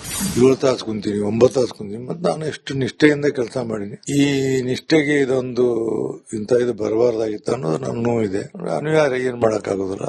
ಅಧಿಕಾರ ಇದ್ದವರು ಅವ್ರು ಹೆಂಗ್ ಹೇಳ್ತಾರ ಹಂಗೆ ಕೇಳಬೇಕಾದ್ರೆ ನಮ್ಮ ಡ್ಯೂಟಿ ಕೇಳ್ತೀವಿ. ಅದ್ಯಾವಾಗ ನೂತನ ಸಚಿವರ ಹೆಸರಿನ ಪಟ್ಟಿ ಇರೋ ಪತ್ರದ ಕೆಳಭಾಗದಲ್ಲಿ ಸಭಾಪತಿ ಹೆಸರನ್ನೂ ಹಾಕಿ ಎಐಸಿಸಿ ರಾಜ್ಯಕ್ಕೆ ರವಾನಿಸಿತು. ಪರಿಷತ್ ಹಾಲಿ ಸಭಾಪತಿ ಬಸವರಾಜ ಹೊರಟ್ಟಿ ಬೇಸರಿಸಿಕೊಂಡಿದ್ದಾರೆ, ಅಸಮಾಧಾನಿತರಾಗಿದ್ದಾರೆ. ಅದರ ಭಾಗವೇ ಈ ಮಾತುಗಳು. ತಮ್ಮನ್ನ ಕೆಳಗಿಳಿಸಿ ಹೊಸ ಸ್ಪೀಕರ್ ನೇಮಕಕ್ಕೆ ಪ್ರಯತ್ನಿಸ್ತಾ ಇರೋ ಕಾಂಗ್ರೆಸ್ಗೆ ವಿಧಾನ ಪರಿಷತ್ ಸಭಾಪತಿ ಬಸವರಾಜ ಹೊರಟ್ಟಿ ಸೆಡ್ಡು ಹೊಡೆದಿದ್ದಾರೆ. ಮುಖ್ಯಮಂತ್ರಿ ಡಿಕೆ ಶಿವಕುಮಾರ್ ಅವರು ನನ್ನ ಬಳಿ ರಾಜೀನಾಮೆ ಕೇಳಿದ್ದಾರೆ, ಆದರೆ ನಾನು ಕೊಡೋದಿಲ್ಲ. ನನ್ನ ವಿರುದ್ಧ ಅವಿಶ್ವಾಸ ನಿರ್ಣಯ ತಂದು ಸದನದಲ್ಲಿ ಚರ್ಚೆ ಮಾಡಲಿ. ನನ್ನನ್ನ ಸಭಾಪತಿ ಸ್ಥಾನದಿಂದ ಇಳಿಸೋದಕ್ಕೆ ಕಾರಣ ಏನು ಅನ್ನೋದು ಜನಕ್ಕೆ ಗೊತ್ತಾಗಲಿ ಅಂತ ಹೇಳಿದ್ದಾರೆ. ಪರೋಕ್ಷವಾಗಿ ಅವಿಶ್ವಾಸ ನಿರ್ಣಯ ಮಂಡಿಸುತ್ತೇವೆ ಎಂದ ಹರಿಪ್ರಸಾದ್. ಹೊರಟ್ಟಿ ಅವರು ಸಭಾಪತಿಗಳಿದ್ದಾರೆ, ರಾಜೀನಾಮೆ ಕೊಡಲ್ಲ ಅಂತ ಹೇಳಿದ್ದಾರೆ. ಬಟ್ ಅಲ್ಲಿ ಕೆಲವು ಪ್ರಕ್ರಿಯೆಗಳಿದೆ, ಅದನ್ನು ನಾವು ನಿಯಮವನ್ನ ಪಾಲನೆ ಮಾಡ್ತೀವಿ. ಅದು ಕೆಲವು ಪ್ರಕ್ರಿಯೆಗಳಿದೆ, ಅದನ್ನು ಮಾಡ್ತೀವಿ. ಪರಿಷತ್ನಲ್ಲಿ ಈಗ ಕಾಂಗ್ರೆಸ್ಗೆ ಸ್ಪಷ್ಟ ಬಹುಮತ ಇದೆ. ಬಹುಮತ ಇರೋ ಪಕ್ಷಕ್ಕೆ ಸಭಾಪತಿ ಆಯ್ಕೆಯಲ್ಲಿ ಮೇಲುಗೈ. ಸದ್ಯ ರಾಜಕೀಯ ಪಡಸಾಲೆಯಲ್ಲಿ ಸಂಪುಟ ವಿಸ್ತರಣೆ ಸಂಕಟದಷ್ಟೇ ಈ ವಿಚಾರ ಕೂಡ ಚರ್ಚೆಗೆ ಒಳಪಟ್ಟಿದೆ. ಈ ಪರ ವಿರೋಧ ಚರ್ಚೆಯಲ್ಲಿ ಎಂಎಲ್ಸಿ ನಾಗರಾಜ್ ಯಾದವ್ ಸಭಾಪತಿ ಸ್ಥಾನಕ್ಕೆ ಹೊರಟ್ಟಿ ರಾಜೀನಾಮೆ ಕೊಡಲೇಬೇಕು ಅಂದಿದ್ದಾರೆ. ಆದರೆ ಮತ್ತೊಂದು ಕಡೆ ಹೊರಟ್ಟಿ ಪರ ಸಚಿವ ಬಸವರಾಜ ರಾಯರೆಡ್ಡಿ ಬ್ಯಾಟಿಂಗ್ ಮಾಡಿದ್ದಾರೆ. ನಿಮ್ಮ ಪಕ್ಷಕ್ಕೆ ಮೆಜಾರಿಟಿ ಇಲ್ಲ ಅಂತಂದ್ರೆ ನೀವು ರಾಜೀನಾಮೆ ಕೊಟ್ಟು ಮನೆಗೆ ಹೋಗ್ತಕ್ಕಂಥ ಕಲಿಬೇಕು, ಅದು ನೈತಿಕತೆ ಅಂತ ಹೇಳ್ತಾರೆ. ಕಾನ್ಸ್ಟಿಟ್ಯೂಷನ್ ಇವ್ರ independent power, you have term ನ ಕಂಪ್ಲೀಟ್ ಮಾಡ್ಲಿಕ್ಕೆ ನಿಮ್ಗೆ ಅಧಿಕಾರ ಇರತಕ್ಕಂಥದ್ದು ಎರಡು ಮಾತಿಲ್ಲ. ಆದ್ರೆ ನಮ್ಮ ಪಕ್ಷದಲ್ಲಿ ಹೈಕಮಾಂಡ್ ನಲ್ಲಿ ಸೂಚನೆ ಕೊಟ್ಟಿರತಕ್ಕಂಥದ್ದು ನಮ್ಮ ಪಕ್ಷದ ಮೆಜಾರಿಟಿ ಈಗ ಬಂದಿದೆ. ಹಾಗಾಗಿ ನೀವು ಗಂಟು ಕಟ್ಟಿಕೋ ಲವಂಗ, ಹಸಿರು ಏಲಕ್ಕಿಯಿಂದ ತುಂಬಿದ MDH D+ ಮಸಾಲೆ. ಜಾಗದಲ್ಲಿ ಕೊಡ್ತೀನಿ ಅನ್ನೋದ್ರೆ ರಾಜಕೀಯ ಮಾಡ್ತಾ ಇದ್ರೆ ಪಕ್ಷಪಾತ ಆಗ್ತದೆ. ಆ ಕಾರಣಕ್ಕಾದ್ರೂ ರಾಜೀನಾಮೆ ಕೊಡಬೇಕು. ಹೊರಟ್ಟಿಯವರು ಬಹಳ ಅನುಭವಿಗಳು, ಹಿರಿಯರು, ಗೌರವಸ್ಥರು. ಅವ್ರು ಕಂಟಿನ್ಯೂ ಆದ್ರೆ ತಪ್ಪೇನಿಲ್ಲ. ಆದ್ರೆ ಬಹುಮತ ಇಲ್ಲ, ಸದಸ್ಯರಿರ್ತಾ ಇರಲಿಲ್ಲ ಅಂದ್ರೆ ನಮ್ಮ ಸರ್ಕಾರ ಏನ್ ಮಾಡ್ಲಿಕ್ಕೆ ಸಾಧ್ಯ ಇದೆ? If the MLCs are not ready, ಅದಕ್ಕೆ ಅವರು ರಾಜೀನಾಮೆ ಕೊಟ್ರೆ ಅದು ಬಿಡೋದು ಅವ್ರಿಗೆ ಬಿಟ್ಟದ್ದು. ಇಲ್ಲ ಅಂದ್ರೆ ತರಬಾರದು. ರಾಜ್ಯದ ಇತಿಹಾಸದಲ್ಲಿ ಹಿಂದೆಂದೂ ಅವಧಿ ಪೂರ್ವ ಪರಿಷತ್ ಸಭಾಪತಿ ಕೆಳಗಿಳಿಸಿದ ಉದಾಹರಣೆ ಇಲ್ಲ. ಹೈಕಮಾಂಡ್ನಿಂದ ಸಭಾಪತಿ ಆಯ್ಕೆ ಪ್ರಕ್ರಿಯೆ ಸರಿನಾ ಅಥವಾ ಹೊರಟ್ಟಿಯವರೇ ಹಠ ಹಿಡಿದಿದ್ದಾರೆ? ಇದಕ್ಕೆಲ್ಲ ಉತ್ತರ ಸಿಗಬೇಕಾಗಿದೆ. ಹಾಗಿದ್ರೆ ರಾಜ್ಯದಲ್ಲಿ ಸ್ಪೀಕರ್ ಆಯ್ಕೆ ಅನ್ನುವಂಥದ್ದು ಹೇಗಾಗುತ್ತೆ ಅನ್ನೋದನ್ನ ನೋಡ್ತಾ ಹೋಗೋಣ. ಸ್ಪೀಕರ್ ಆಗುವಂತವರು ನಿರ್ದಿಷ್ಟ ಸದನದ ಸದಸ್ಯರಾಗಿರಬೇಕು ಅನ್ನುವಂಥದ್ದು ಬಹಳ ಮುಖ್ಯವಾದ ಮತ್ತು ಪ್ರೈಮರಿ ವಿಚಾರ. ಸದನದಲ್ಲಿ ಮತ ಚಲಾಯಿಸಿ ಬಹುಮತದ ಆಧಾರದ ಮೇಲೆ ಆಯ್ಕೆಯನ್ನು ಮಾಡಬಹುದು. ಬಹುಮತದ ಆಧಾರದ ಮೇಲೆ, ಮೆಜಾರಿಟಿಯ ಮೇಲೆ. ಇದರ ಜೊತೆಗೆ ವಿಪಕ್ಷಗಳೊಂದಿಗೆ ಚರ್ಚೆ ಮಾಡಿ ಅವಿರೋಧವಾಗಿ ಆಯ್ಕೆ ಮಾಡುವ ಸಂಪ್ರದಾಯವೂ ಕೂಡ ಇದೆ. ಹೆಚ್ಚಾಗಿ ಇದೇ ನಡೆಯುತ್ತೆ. ಮೆಜಾರಿಟಿ ಇರುವಂತಹ ಪಾರ್ಟಿಯವರು ಒಬ್ಬ ವ್ಯಕ್ತಿಯನ್ನ ಆಯ್ಕೆ ಮಾಡ್ತಾರೆ, ಸದನದ ಸದಸ್ಯರನ್ನ. ಆ ವಿಚಾರವನ್ನ ಎಲ್ಲರಿಗೂ ತಿಳಿಸ್ತಾರೆ, ಒಮ್ಮತದವಾಗಿ ಅವರನ್ನ ಆಯ್ಕೆ ಮಾಡ್ತಾರೆ. ಇವನ್ ಯಾವ ರೀತಿ ಪ್ರೊಸೀಜರ್ ಇದೆ ಅಂತಂದ್ರೆ, ವಿಪಕ್ಷ ನಾಯಕರು, ಆಡಳಿತ ಪಕ್ಷದ ನಾಯಕರು ಅಂದ್ರೆ ಇಬ್ಬರೂ ಹೋಗಿ ಚೇರ್ವರೆಗೂ ಅವರನ್ನ ಕರ್ಕೊಂಡು ಹೋಗಿ ಶುಭಾಶಯಗಳಂತೆ ತಿಳಿಸಿ ಆ ಚೇರ್ ಮೇಲೆ ಕೂರಿಸ್ತಾರೆ. ಈ ರೀತಿಯ ಸಂಪ್ರದಾಯ ಕರ್ನಾಟಕದಲ್ಲಿ ಈವರೆಗೆ ಮತದ ಮೂಲಕ ಆಯ್ಕೆ ಸಂಪ್ರದಾಯ ಇಲ್ಲ. ಸ್ಪೀಕರ್ ಸ್ಥಾನ ಪಕ್ಷಾತೀತವಾಗಿ ಇರಬೇಕು ಅಂತ ಈ ಸಂಪ್ರದಾಯ, ಪಕ್ಷಾತೀತವಾಗಿರಬೇಕು ಅಂತ ಹೇಳಿ. ಸಭಾಪತಿ ಆದವರು ಪಕ್ಷದ ಪ್ರಾಥಮಿಕ ಸದಸ್ಯತ್ವಕ್ಕೆ ರಾಜೀನಾಮೆಯನ್ನ ನೀಡಬೇಕು. ಒಂದ್ಸಾರಿ ಅವರು ಸಭಾಪತಿ ಅಂತ ಆಯ್ಕೆ ಆದ ಮೇಲೆ ಅವರು ಯಾವ ಪಾರ್ಟಿಗೆ ಬಿಲಾಂಗ್ ಆಗಿರ್ತಾರೋ ಅವರು ಆ ಪಾರ್ಟಿಗೆ ಪ್ರಾಥಮಿಕ ಸದಸ್ಯತ್ವಕ್ಕೆ ರಾಜೀನಾಮೆಯನ್ನ ಕೊಡಬೇಕು. ಸೊ ಈ ರೀತಿ ಸಭಾಪತಿಯ ಆಯ್ಕೆ ಆಗುತ್ತೆ. ಈಗ ಸಭಾಪತಿ ರಾಜೀನಾಮೆ ಕೊಡ್ತಾರಾ ಅಥವಾ ಅವರ ವಿರುದ್ಧ ಅವಿಶ್ವಾಸ ಮಂಡನೆ ನಿರ್ಣಯ ಆಗುತ್ತಾ ಅನ್ನೋದು ಸದ್ಯಕ್ಕಿನ ಪ್ರಶ್ನೆ ಆಗಿದೆ. ನೋಡೋಣ ಏನಾಗುತ್ತೆ ಅಂತ ಹೇಳಿ ಸಭಾಪತಿಯ ವಿಚಾರದಲ್ಲಿ. ನೆಕ್ಸ್ಟ್, ಇನ್ನ ಕರ್ನಾಟಕದ ಮೇಕೆದಾಟು ಕುಡಿಯೋ ನೀರಿನ ಯೋಜನೆಗೆ ತಮಿಳುನಾಡು ತೀವ್ರ ವಿರೋಧವನ್ನ ವ್ಯಕ್ತಪಡಿಸುತ್ತಾ ಬಂದಿದೆ. ಕಾವೇರಿ ನದಿ ನೀರಿನ ಹಂಚಿಕೆಗೆ ಧಕ್ಕೆ ಆಗುತ್ತೆ ಹಾಗೂ ಸುಪ್ರೀಂ ಕೋರ್ಟ್ ತೀರ್ಪಿಗೆ ಇದು ವಿರುದ್ಧವಾಗಿದೆ ಅಂತ ತಮಿಳುನಾಡು ವಾದಿಸ್ತಾ ಇದೆ. ಈಗ ತಮಿಳುನಾಡು ವಿಧಾನಸಭೆಯಲ್ಲಿಯೂ ಈ ಯೋಜನೆಯ ವಿರುದ್ಧ ಮತ್ತೆ ನಿರ್ಣಯವನ್ನು ಅಂಗೀಕರಿಸಲಾಗಿದೆ.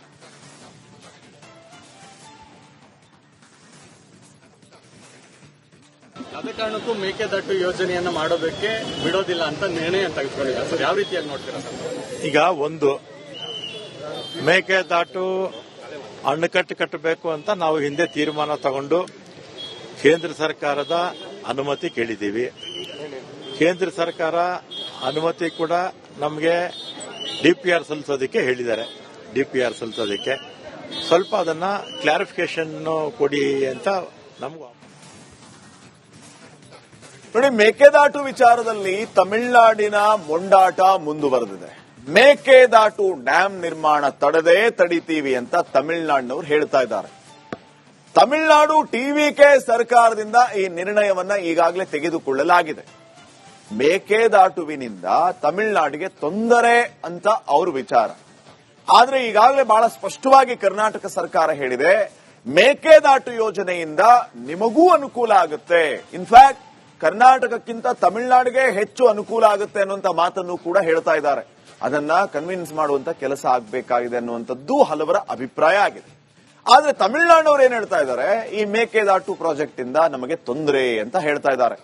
ವಿಧಾನಸಭೆ ಕಲಾಪದಲ್ಲಿ ತಮಿಳುನಾಡು ಸರ್ಕಾರ ಈ ಹೇಳಿಕೆಯನ್ನ ಕೊಟ್ಟಿರೋದು, ಇದಕ್ಕೆ ಸ್ಟಿಕ್ ಆನ್ ಆಗಿರೋದು. ಇದಕ್ಕೆ ಕರ್ನಾಟಕದ ಖಡಕ್ ಉತ್ತರ ಏನು ಅನ್ನೋದನ್ನ ಈಗ ನೋಡೋಣ. ತಮಿಳುನಾಡವರು ತಮ್ಮ ವಾದ ಮುಂದೆ ಇಟ್ಟರು, ತಮ್ಮ ವಿಚಾರಗಳು ಏನು ಅನ್ನೋದನ್ನ ಹೇಳಿದ್ರು. ಈಗ ಇದಕ್ಕೆ ಅಂದ್ರೆ ತಮಿಳುನಾಡಿನ ಈ ಸ್ಟ್ಯಾಂಡ್ ಇದೆಯಲ್ಲ, ಇದಕ್ಕೆ ಕರ್ನಾಟಕದ ಖಡಕ್ ಉತ್ತರ ಏನು ಅಂತಂದ್ರೆ, ನಮಗೆ ಬೇಕಾಗಿರೋದು ತಮಿಳುನಾಡಿಗೆ ಅನುಮತಿ ಅಲ್ಲ, ತಮಿಳುನಾಡಿನ ಅನುಮತಿಯ ಅಗತ್ಯ ಇಲ್ಲ ಅಂತ ಕರ್ನಾಟಕ ಹೇಳ್ತಾ ಇದೆ. ನಾವು ಡ್ಯಾಂ ಕಟ್ಟೋದಕ್ಕೆ ಪಕ್ಕದ ರಾಜ್ಯದ ಅನುಮತಿಯನ್ನ ಕೇಳಬೇಕಾಗಿಲ್ಲ, ಅವರ ಅನುಮತಿ ನಮಗೆ ಬೇಕಾಗಿಯೂ ಇಲ್ಲ ಅಂತ ಹೇಳಿ ರಾಜ್ಯ ಸರ್ಕಾರ ಹೇಳ್ತಾ ಇದೆ. ಕರ್ನಾಟಕ ಸರ್ಕಾರ ನಮಗೆ ಅನುಮತಿಯನ್ನ ಕೊಡಬೇಕಾಗಿರೋದು ಕೇಂದ್ರ ಸರ್ಕಾರ. ಸೊ ಕೇಂದ್ರ ಸರ್ಕಾರ ಅನುಮತಿಯನ್ನ ಕೊಟ್ಟಾಗಿದೆ.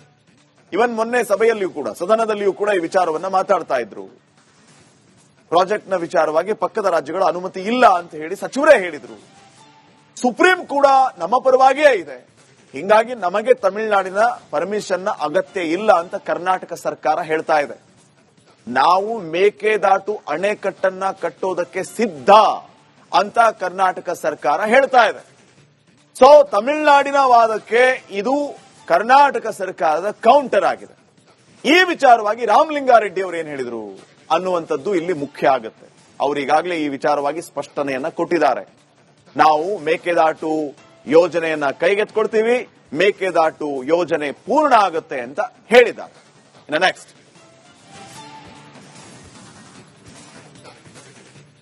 ಈಗ ನಮ್ಮ ಅಭಿಯಾನದ ವರದಿಗೆ ಬರೋಣ ವೀಕ್ಷಕರೇ. ರಾಜ್ಯದಲ್ಲಿ ಭೀಕರ ಬರಗಾಲದ ಛಾಯೆ ಆವರಿಸಿದೆ. ಕಳೆದ ವರ್ಷ ಅತಿವೃಷ್ಟಿಯಿಂದ ಕಂಗಾಲಾದ ರೈತರು ಈ ವರ್ಷ ಅನಾವೃಷ್ಟಿಯಿಂದ ಕಂಗೆಟ್ಟು ಹೋಗಿದ್ದಾರೆ. ಪ್ರಕೃತಿ ವಿಕೋಪಗಳಿಂದ ಬೆಳೆ ಬೆಳೆಯೋದಕ್ಕಾಗದೆ ಇದ್ದಂತಹ ಸಂದರ್ಭದಲ್ಲಿ ರೈತರಿಗೆ ಅನುಕೂಲ ಆಗಲಿ ಅಂತ ಸರ್ಕಾರ ರೈತರ ಬೆಳೆಗೆ ಬೆಳೆ ವಿಮೆ ಅಂತ ಮಾಡಿಸಿಕೊಂಡಿದೆ. ಆದರೆ ಕಳೆದ ವರ್ಷದ ಬೆಳೆ ವಿಮೆಯ ಅಂತಿಮ ಹಂತದ ಹಣ ರೈತರ ಖಾತೆಗೆ ಜಮಾ ಆಗಿದೆ. ರೈತರ ಬೆಳೆ ವಿಮೆ ಹಣ ಜಮಾ ಆಗಿರೋದನ್ನ ಕಂಡು ಶಾಕ್ಗೆ ಒಳಗಾಗಿದ್ದಾರೆ. ವಿಮೆ ದುಡ್ಡು ಬಂದಿದೆ, ಆದ್ರೆ ಎಷ್ಟು ಹೇಳಿ? 10 ರೂಪಾಯಿ, 11 ರೂಪಾಯಿ, 31 ರೂಪಾಯಿ, 34 ರೂಪಾಯಿ. ವಿಮೆಗೆ ಪರ್ ಎಕರೆ ಕಟ್ಟಿಸಿಕೊಂಡಿದೆ ಎಷ್ಟು ಹೇಳಿ ಇವರು? 650ರಿಂದ 800 ರೂಪಾಯಿ ಒಣ ಬೇಸಾಯ ಪರ್ ಎಕರೆ. ನೀರಾವರಿ 1650 ರೂಪಾಯಿ ಪರ್ ಎಕರೆ. ಪ್ರತಿಯಾಗಿ ವಿಮೆ ರೂಪದಲ್ಲಿ ಬಂದಿದ್ದು 30 ರೂಪಾಯಿ, 54 ರೂಪಾಯಿ, 59 ರೂಪಾಯಿ. ಏನ್ ಕತೆ ಇದು? ಈ ಬಗ್ಗೆ ಒಂದು ವರದಿದೆ, ನೋಡ್ಕೊಂಡ್ ಬನ್ನಿ, ಆಮೇಲೆ ನೀವು ಮಾತಾಡೋಣ ಈ ಬಗ್ಗೆ.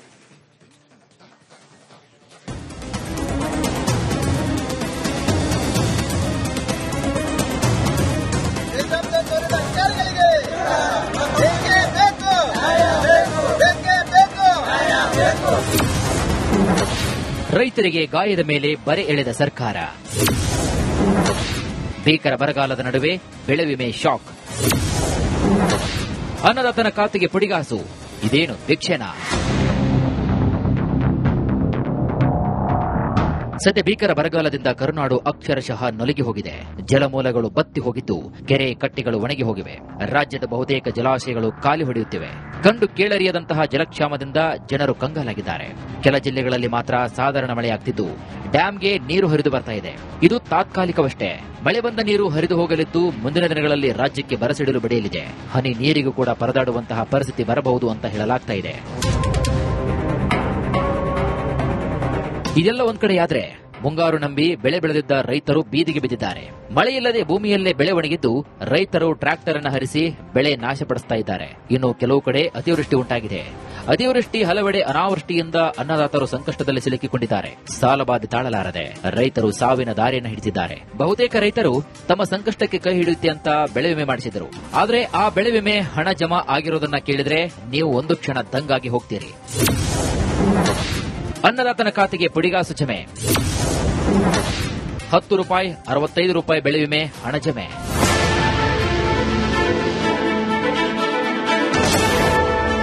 ಮೊಬೈಲ್ನಲ್ಲಿ ಹೀಗೆ 10 ರೂಪಾಯಿ, 20 ರೂಪಾಯಿ, 50 ರೂಪಾಯಿ, 64 ರೂಪಾಯಿ ಬೆಳೆ ವಿಮೆ ಹಣ ಜಮಾ ಆಗಿರುವುದನ್ನು ತೋರಿಸುತ್ತಿರುವಂತಹ ರೈತರು. ಮತ್ತೊಂದು ಕಡೆಗೆ ಬಿಡಿಗಾಸು ಬೆಳೆ ವಿಮೆಯನ್ನ ಹಾಕಿದ ಬೆಳೆ ವಿಮೆ ಕಂಪನಿ ಮತ್ತು ಸರ್ಕಾರದ ವಿರುದ್ಧ ಆಕ್ರೋಶ ಹೊರಹಾಕುತ್ತಿರುವ ರೈತರು.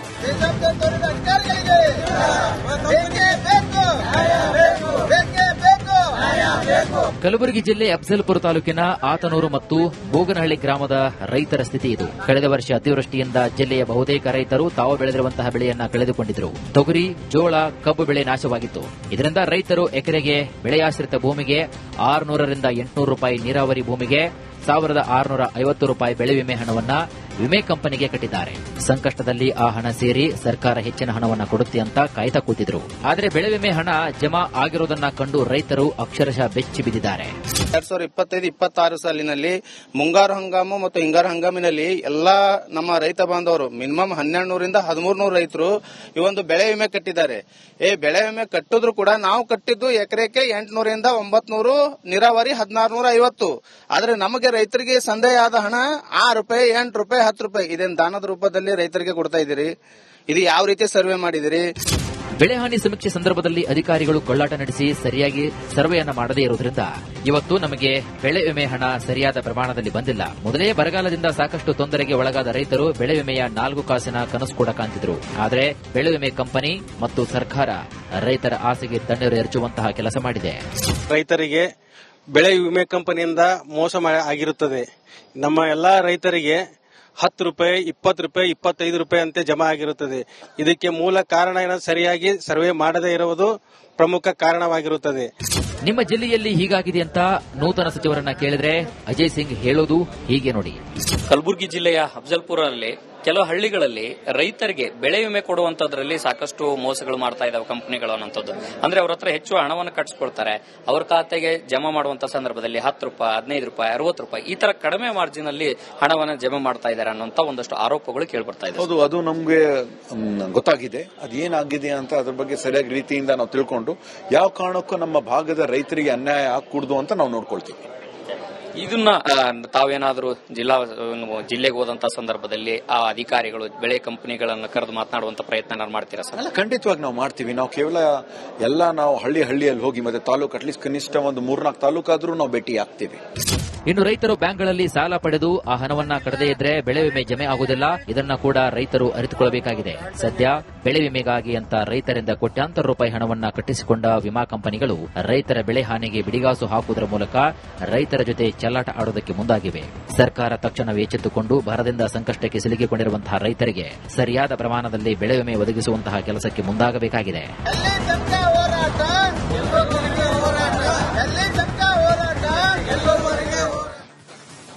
ವೀಕ್ಷಕರೇ, ನಿಮಗೆಲ್ಲರಿಗೂ ಗೊತ್ತಿರುವ ಹಾಗೆ ರಿಪಬ್ಲಿಕ್ ಕನ್ನಡದ ಧ್ಯೇಯವಾಕ್ಯ ನಿಮ್ಮ ಧ್ವನಿ. ಜನರ ಅಭಿಪ್ರಾಯಕ್ಕೆ ಒಂದು ಮುಕ್ತ ವೇದಿಕೆಯನ್ನ ರಿಪಬ್ಲಿಕ್ ಕನ್ನಡ ಒದಗಿಸಿ ಕೊಡ್ತಾ ಇದೆ. ಅದರಂತೆ ನೀವು ಕೂಡ ನಿಮ್ಮ ಅಭಿಪ್ರಾಯವನ್ನು ತಿಳಿಸಬಹುದಾಗಿದೆ.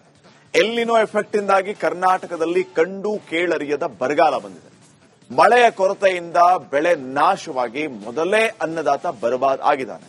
ಇದೀಗ ಸರ್ಕಾರ ರೈತರಿಗೆ ಗಾಯದ ಮೇಲೆ ಬರೆ ಹಿಡಿಯುವಂತ ಕೆಲಸ ಮಾಡ್ತಾ ಇದೆ. ಸಂಕಷ್ಟಕ್ಕೆ ಕೈ ಹಿಡಿಯುತ್ತೆ ಅಂತ ಬೆಳೆ ವಿಮೆಯನ್ನ ಮಾಡಿಸಿದ್ರೆ ವಿಮೆ ಕಂಪನಿ ಮತ್ತು ಸರ್ಕಾರ ಪುಡಿಗಾಸನ್ನ ನೀಡಿದೆ. ಪುಡಿಗಾಸ್ 30 ರೂಪಾಯಿ, 31 ರೂಪಾಯಿ, 50 ರೂಪಾಯಿ ಒಬ್ಬ ರೈತರು ಹೇಳ್ತಾ ಇದ್ರು, ನೋಡಿ ನೀವೇನ್ ದಾನ ಕೊಡ್ತಾ ಇದ್ದೀರಾ ನಮಗೆ ಅಂತ ಹೇಳಿ. ಸೊ ಈ ಬಗ್ಗೆ ನಿಮ್ಮ ಅಭಿಪ್ರಾಯವನ್ನ ನಮಗೆ ಕರೆ ಮಾಡಿ ತಿಳಿಸಬಹುದಾಗಿದೆ. ಸ್ಕ್ರೀನ್ ಮೇಲೆ ನಂಬರ್ ಹೋಗ್ತಾ ಇದೆ, ನಂಬರ್ ಅನ್ನ ನೋಟ್ ಮಾಡ್ಕೊಳ್ಳಿ. ವಾಟ್ಸ್ಆಪ್ ಅಲ್ಲೂ ಮೆಸೇಜ್ ಮಾಡಬಹುದಾಗಿದೆ 2 ಲೈನ್ ಅಲ್ಲಿ. ಎಕ್ಸ್ ಖಾತೆಯಲ್ಲಿಯೂ ಕೂಡ ನಿಮ್ಮ ಅಭಿಪ್ರಾಯವನ್ನು ಹಂಚ್ಕೋಬಹುದಾಗಿದೆ. ಇವತ್ತಿನ ವಿಷಯ ನಾನೀಗಾಗಲೇ ಹೇಳ್ತಾ ಇದ್ದ ಹಾಗೆ, ರಾಜ್ಯದಲ್ಲಿ ರೈತರಿಗೆ ಬೆಳೆ ವಿಮೆ ಆಘಾತ, ಸಂಕಷ್ಟದಲ್ಲಿ ಅನ್ನದಾತ. ರಾಜ್ಯ ಸರ್ಕಾರ ಮಾಡಬೇಕಾಗಿರೋದು ಏನು? ನಿಮ್ಮ ಅಭಿಪ್ರಾಯಗಳನ್ನು ಹಂಚ್ಕೊಳ್ಳಿ. ಫಸ್ಟ್ ಕಾಲರ್ ಹಿಡಿದ್ದಾರೆ ಶಿರಾದಿಂದ ಶ್ರೀರಾಮ್ ಅಂತ. ಶ್ರೀರಾಮ್ ಅವರೇ ನಮಸ್ಕಾರ. ನಮಸ್ತೆ ಸರ್, ಶ್ರೀರಾಮ್ ಶಿರಾದಿಂದ ಸರ್. ಎಸ್ ಸರ್, ಏನಿದೆ ಸರ್, ಈಗ ನಿಮ್ಮ ವರದಿ ನೋಡ್ಬಿಟ್ಟು ನಮಗೆ ಒಂದ್ ಸ್ವಲ್ಪ ಕಣ್ಣು ನೀರು ಬಂದಂಗೆ ಆಗ್ಬಿಡ್ತು ಸರ್. ಅಲ್ಲ, ಇನ್ಸೂರೆನ್ಸ್ ಕಟ್ಟಿಸ್ಕೊಳ್ಳೋದು 600ರಿಂದ 1,500 ತಕ್ಕ ಕೊಡೋದು ನೋಡಿರೋ 10-20 ರೂಪಾಯಿ ಅಂದ್ರೆ 60 ರೂಪಾಯಿ ತಕ್ಕಾದ್ರೆ ಮನುಷ್ಯ ಜೀವ ಹೆಂಗ್ ಉಳಿಸ್ಕೋಬೇಕು ರೈತರು? ಅವ್ರ ಕಷ್ಟ ಕಾಲದಲ್ಲಿ ನಮ್ಗೆ ಏನಾದ್ರೂ ಬೆಳೆ ನಷ್ಟ ಆದ್ರೆ ಅದನ್ನ ನಮ್ಗೆ ವಿಮಾ ಕಂಪನಿಗಳು ತುಂಬಿಕೊಡ್ತವೆ. ಏನೋ ನಾವು ಇದ್ದಿದ್ರಲ್ಲಿ ಸ್ವಲ್ಪ ಬದುಕಬಹುದು ಅಂತ ಹೇಳಿ ವಿಮೆ ಕಟ್ತಾರೆ. ವಿಮೆ ಕಟ್ಟೋ ಉದ್ದೇಶ ಕಷ್ಟ ಕಾಲದಲ್ಲಿ ನಮ್ಗೆ ಆಗುತ್ತೆ ಅಂತ. ಇವರು ಕಷ್ಟ ಕಾಲದಲ್ಲಿ ಇನ್ನೂ 10 ರೂಪಾಯಿ 20 ರೂಪಾಯಿ ತೋರಿಸ್ಬಿಟ್ರೆ ಅವ್ನ ರೈತ ಏನ್ ಆಗ್ಬೇಕು ಹೇಳಿ ಸರ್? ಇದನ್ನ ವಿಮಾ ಕಂಪನಿಗಳಲ್ಲಿ ಇರ್ತಾರಲ್ಲ ಅಧಿಕಾರಿಗಳು, ಅವ್ರಿಗೆ ಯೋಚನೆ ಮಾಡೋ ಶಕ್ತಿ ಇಲ್ವಾ? ನಾವು ಮಾಡ್ತಾ ಇರೋದೇನು, ಅವ್ರು ಕಟ್ಟಿರೋ ದುಡ್ಡೆಷ್ಟು, ನಾವು ಕೊಡ್ತಾ ಇರೋ ದುಡ್ಡೆಷ್ಟು, ಇದರಿಂದ ರೈತ ನೊಂದೇನಾದ್ರೂ ಆತ್ಮಹತ್ಯೆ ಮಾಡ್ಕೊಂಡ್ಬಿಟ್ರೆ ಅವ್ನ ಪಾಪ ಅವಾಗ ಅವ್ರ ಸಂಸಾರ ಏನಾಗ್ಬೇಕು? ಇದನ್ನೆಲ್ಲ ಅಧಿಕಾರಿಗಳು ಯೋಚನೆ ಮಾಡಬೇಕು. ಈಗ ಸರ್ಕಾರಕ್ಕೆ ಇದು ಗೊತ್ತಾಗುತ್ತಲ್ಲ, ಸರ್ಕಾರ ಇದ್ರ ಬಗ್ಗೆ ಮೊದಲು ಬೇಗ ಎಚ್ಚೆತ್ಕೋಬೇಕು. ಯಾಕೆಂದ್ರೆ ಅನಾಹುತಗಳು ಆಗಬಾರ್ದು, ರೈತರಿಗೆ ಯಾವುದೇ ಆತ್ಮಹತ್ಯೆ ಮಾಡ್ಕೋಬಾರ್ದು. ಅಷ್ಟರೊಳಗೆ ವಿಮಾ ಕಂಪನಿಗಳು ಏನ್ ಮಾಡಿದಾವೆ ಇದನ್ನ ತಿದ್ದಿ ಇದಕ್ಕೆ ಯಾವ ತರ ಪರಿಹಾರ ಕೊಡಬೇಕು ಅಷ್ಟು ಪರಿಹಾರಗಳನ್ನು ಕೊಡಿಸಿ ರೈತರನ್ನ ಕಷ್ಟ ಕಾಲದಲ್ಲಿ ನೆರವಿಗೆ ಬರಬೇಕು. ಡಿ.ಕೆ. ಶಿವಕುಮಾರ್ ಮುಖ್ಯಮಂತ್ರಿ ಆಗಿ ನೆಕ್ಸ್ಟ್ ತಿರುಗಿ ಇವರೇ ಬರಬೇಕು ಅಂದ್ರೆ ರೈತರಿಗೆ ಏನೇನು ಉಪಯೋಗ ಆಗಬೇಕು ಅದನ್ನೆಲ್ಲ ಮಾಡಬೇಕು. ಸುಮ್ಮನೆ ಅವ್ರಿಗೆ ಅನುಕೂಲ ಆಗಂತ ಚೀಫ್ ಮಿನಿಸ್ಟರ್ ಗಿರಿ ಕೂತ್ಕೊಂಡೋದ್ರ ಸಾಲದು, ರೈತರಿಗೆ ಅನುಕೂಲ ಮಾಡಬೇಕು. ಅವಾಗ ರೈತರು ಮುಖ್ಯಮಂತ್ರಿ ಆಯ್ತು ಸಾರ್ಥಕ ಆಯ್ತಪ್ಪ, ನಮ್ಮ ಕೈ ಹಿಡಿದ್ರು, ನಮ್ಮ ಕಷ್ಟ ಕಾಲದಲ್ಲಿ ಬರ ಬಂದಿದೆ, ಈ ಸಲ ಮಳೆ ಇಲ್ಲ, ಸತಿ ಬೇಗ ಮಳೆ ಬರ್ತಾ ಇತ್ತು, ಈ ಸಲ ಮಳೆನೇ ಬಂದಿಲ್ಲ ಅಂತ ಹೇಳಿ ಒಂದು ವ್ಯಥೆ ಪಡ್ತಾವಳೆ. ಇಂಥ ಸಮಯದಲ್ಲಿ ಸರ್ಕಾರ ಮಧ್ಯಪ್ರವೇಶ ಮಾಡಿ ಸರ್ಕಾರದಿಂದ ಏನ್ ಇದಕ್ಕೆ ಪರಿಹಾರ ಕೊಡ್ಬೇಕು ಅದನ್ನೆಲ್ಲ ಕೊಡಿಸ್ಬೇಕು ಸರ್. ಥ್ಯಾಂಕ್ ಯು ಶ್ರೀರಾಮ್ ಅವರೇ, ಕರೆ ಮಾಡಿ ಅಭಿಪ್ರಾಯ ತಿಳಿಸಿದ್ದಕ್ಕೆ. ಮತ್ತೊಬ್ಬ ಕಾಲರ್ ಇದ್ದಾರೆ ಆಳಂದದಿಂದ, ಮಾಣಿಕ್ ಜಾಧವ್ ಅಂತ. ಮಾಣಿಕ್ ಜಾಧವ್ ಅವರೇ ನಮಸ್ಕಾರ. ನಮಸ್ಕಾರ ಗೌಡ್ರ. ನಮಸ್ಕಾರ. ಏನ್ ಹೇಳ್ತೀರಿ, ನಿಮ್ಮ ಅಭಿಪ್ರಾಯ ಏನು? 30 ರೂಪಾಯಿ 40 ರೂಪಾಯಿ ನೀವು ವಿಮಾ ತುಂಬಿದ್ರಾ ಹೆಂಗೆ? ವಿಮಾ ತುಂಬಿದ್ರಿ ಗೌಡ್ರ, ಏನಿಲ್ಲ, ವಿಮಾ ಇಲ್ಲ, ಏನೂ ಇಲ್ಲ. ಉತ್ತರ ಕನ್ನಡದಲ್ಲಿ ಏನಪ್ಪ, ನಮ್ ಕಲಬುರಗಿ, ಯಾದಗಿರಿ, ಬೀದರ ಆಯ್ತು, ಬಿಜಾಪುರಿ ಬರ್ತಾವಲ್ಲ, ಇಲ್ಲೆಲ್ಲ ನಮ್ ಮಳೆನೂ ಇಲ್ರಿ, ಪೂರಾ ಬರಗಾಲ ಬಿದ್ದದ. ಯಾರು ಕೇಳೋರಿಲ್ಲ, ಹೇಳೋರಿಲ್ಲ. ನಮ್ ಇದು ಇನ್ಶೂರೆನ್ಸ್ ಕೊಡಿರ್ತಾ ಇಲ್ಲ, ತುಂಬಿ ಏನಪ್ಪ ಜಮಾನಾಗಿ ಹೋಯ್ತು. ಯಾರು ಕೇಳೋರಿಲ್ಲ, ಹೇಳಲ್ಲ, ಒಂದ್ ಕೆಲಸ ಇಲ್ಲ, ಬಗ್ಸಿಲ್ರಿ, ಏನು ಬೆಳೆ ಇಲ್ಲ, ಏನು ಇಲ್ರಿ. ಅಲ್ಲ ಈ ಮಾಲೀಕರವ್ರೆ, ಈಗ ನಿಮ್ಮ ತಾಲೂಕಿನಲ್ಲಿ ಈಗ ಕೆಲವರಿಗೆ 30 ರೂಪಾಯಿ 40 ರೂಪಾಯಿ 50 ರೂಪಾಯಿ 14 ರೂಪಾಯಿ ಹಿಂಗ್ ಬಂದಿದ್ ನಿಮ್ಗೆ ಬಂದಿದ್ ಅದೇ ಅದಕ್ಕೆ ನಾವು ತುಂಬಿದ್ದು 600-700 ಪರ್ ಎಕರೆ. ಹೌದು, ಅದು ಬಂದಿದ್ದೇನಪ್ಪ ಹತ್ರ 30-50 ಅನ್ನೋದು ಬಂದವ್ರಿ. ನಿಮ್ಗೂ ಬಂತ ಏನಿಲ್ವಾ? ಬಂದವ್ರಿ. ಎಷ್ಟು ರೂಪಾಯಿ? ಅಷ್ಟೇ 700 ರೂಪಾಯಿ ಬಂದವ್ ನೋಡ್ರಿ. ಬಾಳ ಹಾಕಿದ್ದಾರೆ. ಅದಕ್ಕೆ ರೀ ಹಿಂಗಾಗ್ಯಾರಪ್ಪ. ಅದ್ರ ಮೊದಲೇ ಮಳೆ ಇಲ್ರಿ ಗೌಡ್ರಿ ನಮ್ಮಲ್ಲಿ. ಮಳೆ ಎಂಬುದು ಇಲ್ಲೇ ಇಲ್ಲ. ಈಗ ಮಣ್ಣು ಸ್ವಲ್ಪ ಬಿದ್ದದ ಮಳಿ. ಅದಕ್ಕ ಏನಪ್ಪಾ ಹತ್ರ ಈಗ ಮಳೆನೂ ಇಲ್ಲ. ಮೊದಲೇ ಬರಗಾಲದ ಘೋಷಣೆ ಮಾಡಿ ಬಂದು ಕೆಲಸ ಶುರು ಮಾಡಿ ಕೂಲಿ ಕಾರ್ಮಿಕರಿಗೆ ಅದನ್ನೂ ಇಲ್ಲ.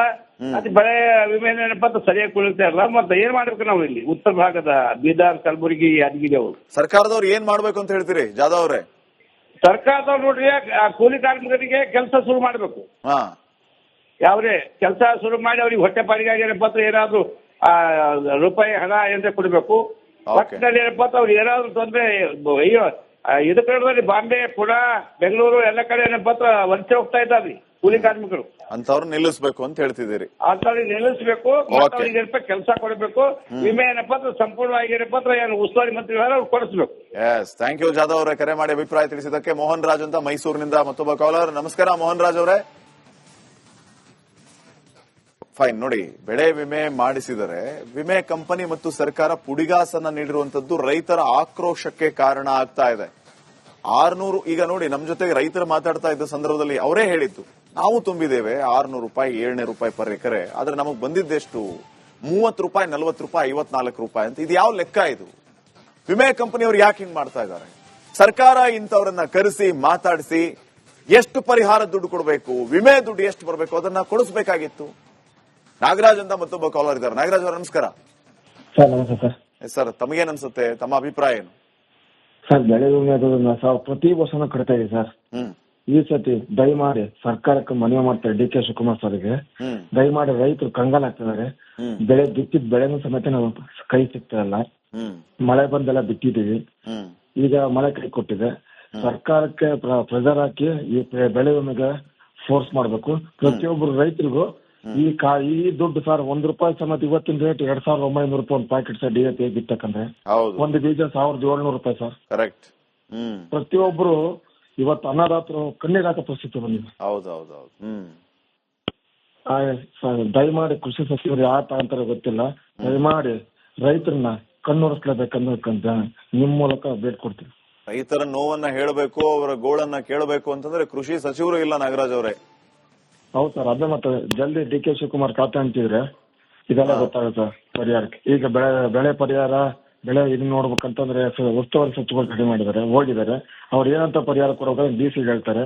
DC ಅವ್ರು ಏನ್ ಹೇಳ್ತಾರೆ ಅಂದ್ರೆ ಯಾವ ಸಚಿವರು ಆಗ್ತಾರೆ ಅವ್ರಿಗೆ ನಾ ರಿಪೋರ್ಟ್ ಕಳಿಸ್ತೀವಿ ಅಂತಾರೆ. ಅದನ್ನ ಡಿ ಕೆ ಶಿವಕುಮಾರ್ ಅವ್ರು ಮಾತಾಡ್ಬೇಕು ಅಲ್ವೇ sir? Okay, fine. Thank you Nagaraj ಅವರೇ, ಕರೆ ಮಾಡಿ ಅಭಿಪ್ರಾಯ ತಿಳಿಸಿದ್ದಕ್ಕೆ. ವೀಕ್ಷಕರೇ, ನಿಮ್ಮ ಧ್ವನಿಯಲ್ಲಿ ಸಾಕಷ್ಟು ಸಂಖ್ಯೆಯಲ್ಲಿ ಕರೆಗಳು ರಾಜ್ಯದಾದ್ಯಂತ ಈಗಲೂ ಕೂಡ ಬರ್ತಾ ಇದೆ. ಬಟ್ ಸಮಯ ಇದ್ದಿದ್ದಿಷ್ಟೇ. ನಿಮ್ಮ ಅಭಿಪ್ರಾಯಗಳನ್ನ ಸರ್ಕಾರ ಕೇಳಿಸಿಕೊಂಡು ಶೀಘ್ರಾತಿ ಶೀಘ್ರ ಈ ಎಲ್ಲಾ ಸಮಸ್ಯೆಗಳಿಗೆ ಪರಿಹಾರವನ್ನ ಕಂಡುಕೊಳ್ಳಿ ಅನ್ನುವಂಥದ್ದು ಯಾರೆಲ್ಲ ಫೋನ್ ಮಾಡಿ ಅಭಿಪ್ರಾಯ ತಿಳಿಸಿದ್ರು ಅವರೆಲ್ಲರ ಆಶಯ ಆಗಿದೆ. ನೋಡೋಣ, ನಮ್ಮ ಕೆಲಸ ನಾವು ಮಾಡಿದ್ವಿ ಅಭಿಯಾನದ ಮೂಲಕ. ಈಗ ಸರ್ಕಾರ ಜವಾಬ್ದಾರಿ ಇದೆ, ಸರ್ಕಾರ ಏನ್ ಮಾಡುತ್ತೆ ಕಾದ್ ನೋಡೋಣ. ಇದಾಗಿತ್ತು ಇವತ್ತಿನ ನಿಮ್ಮ ಧ್ವನಿ ಪ್ರೈಮ್ ನ್ಯೂಸ್. ನೋಡ್ತಾ ಇರಿ ರಿಪಬ್ಲಿಕ್ ಕನ್ನಡ, ಇದು ನಿಮ್ಮ ಧ್ವನಿ. ನಮಸ್ಕಾರ. ಗಂಟು ಕಟ್ಟಿಕೋ ಲವಂಗ, ಹಸಿರು ಏಲಕ್ಕಿಯಿಂದ ತುಂಬಿದ MDH T+ ಮಸಾಲೆ.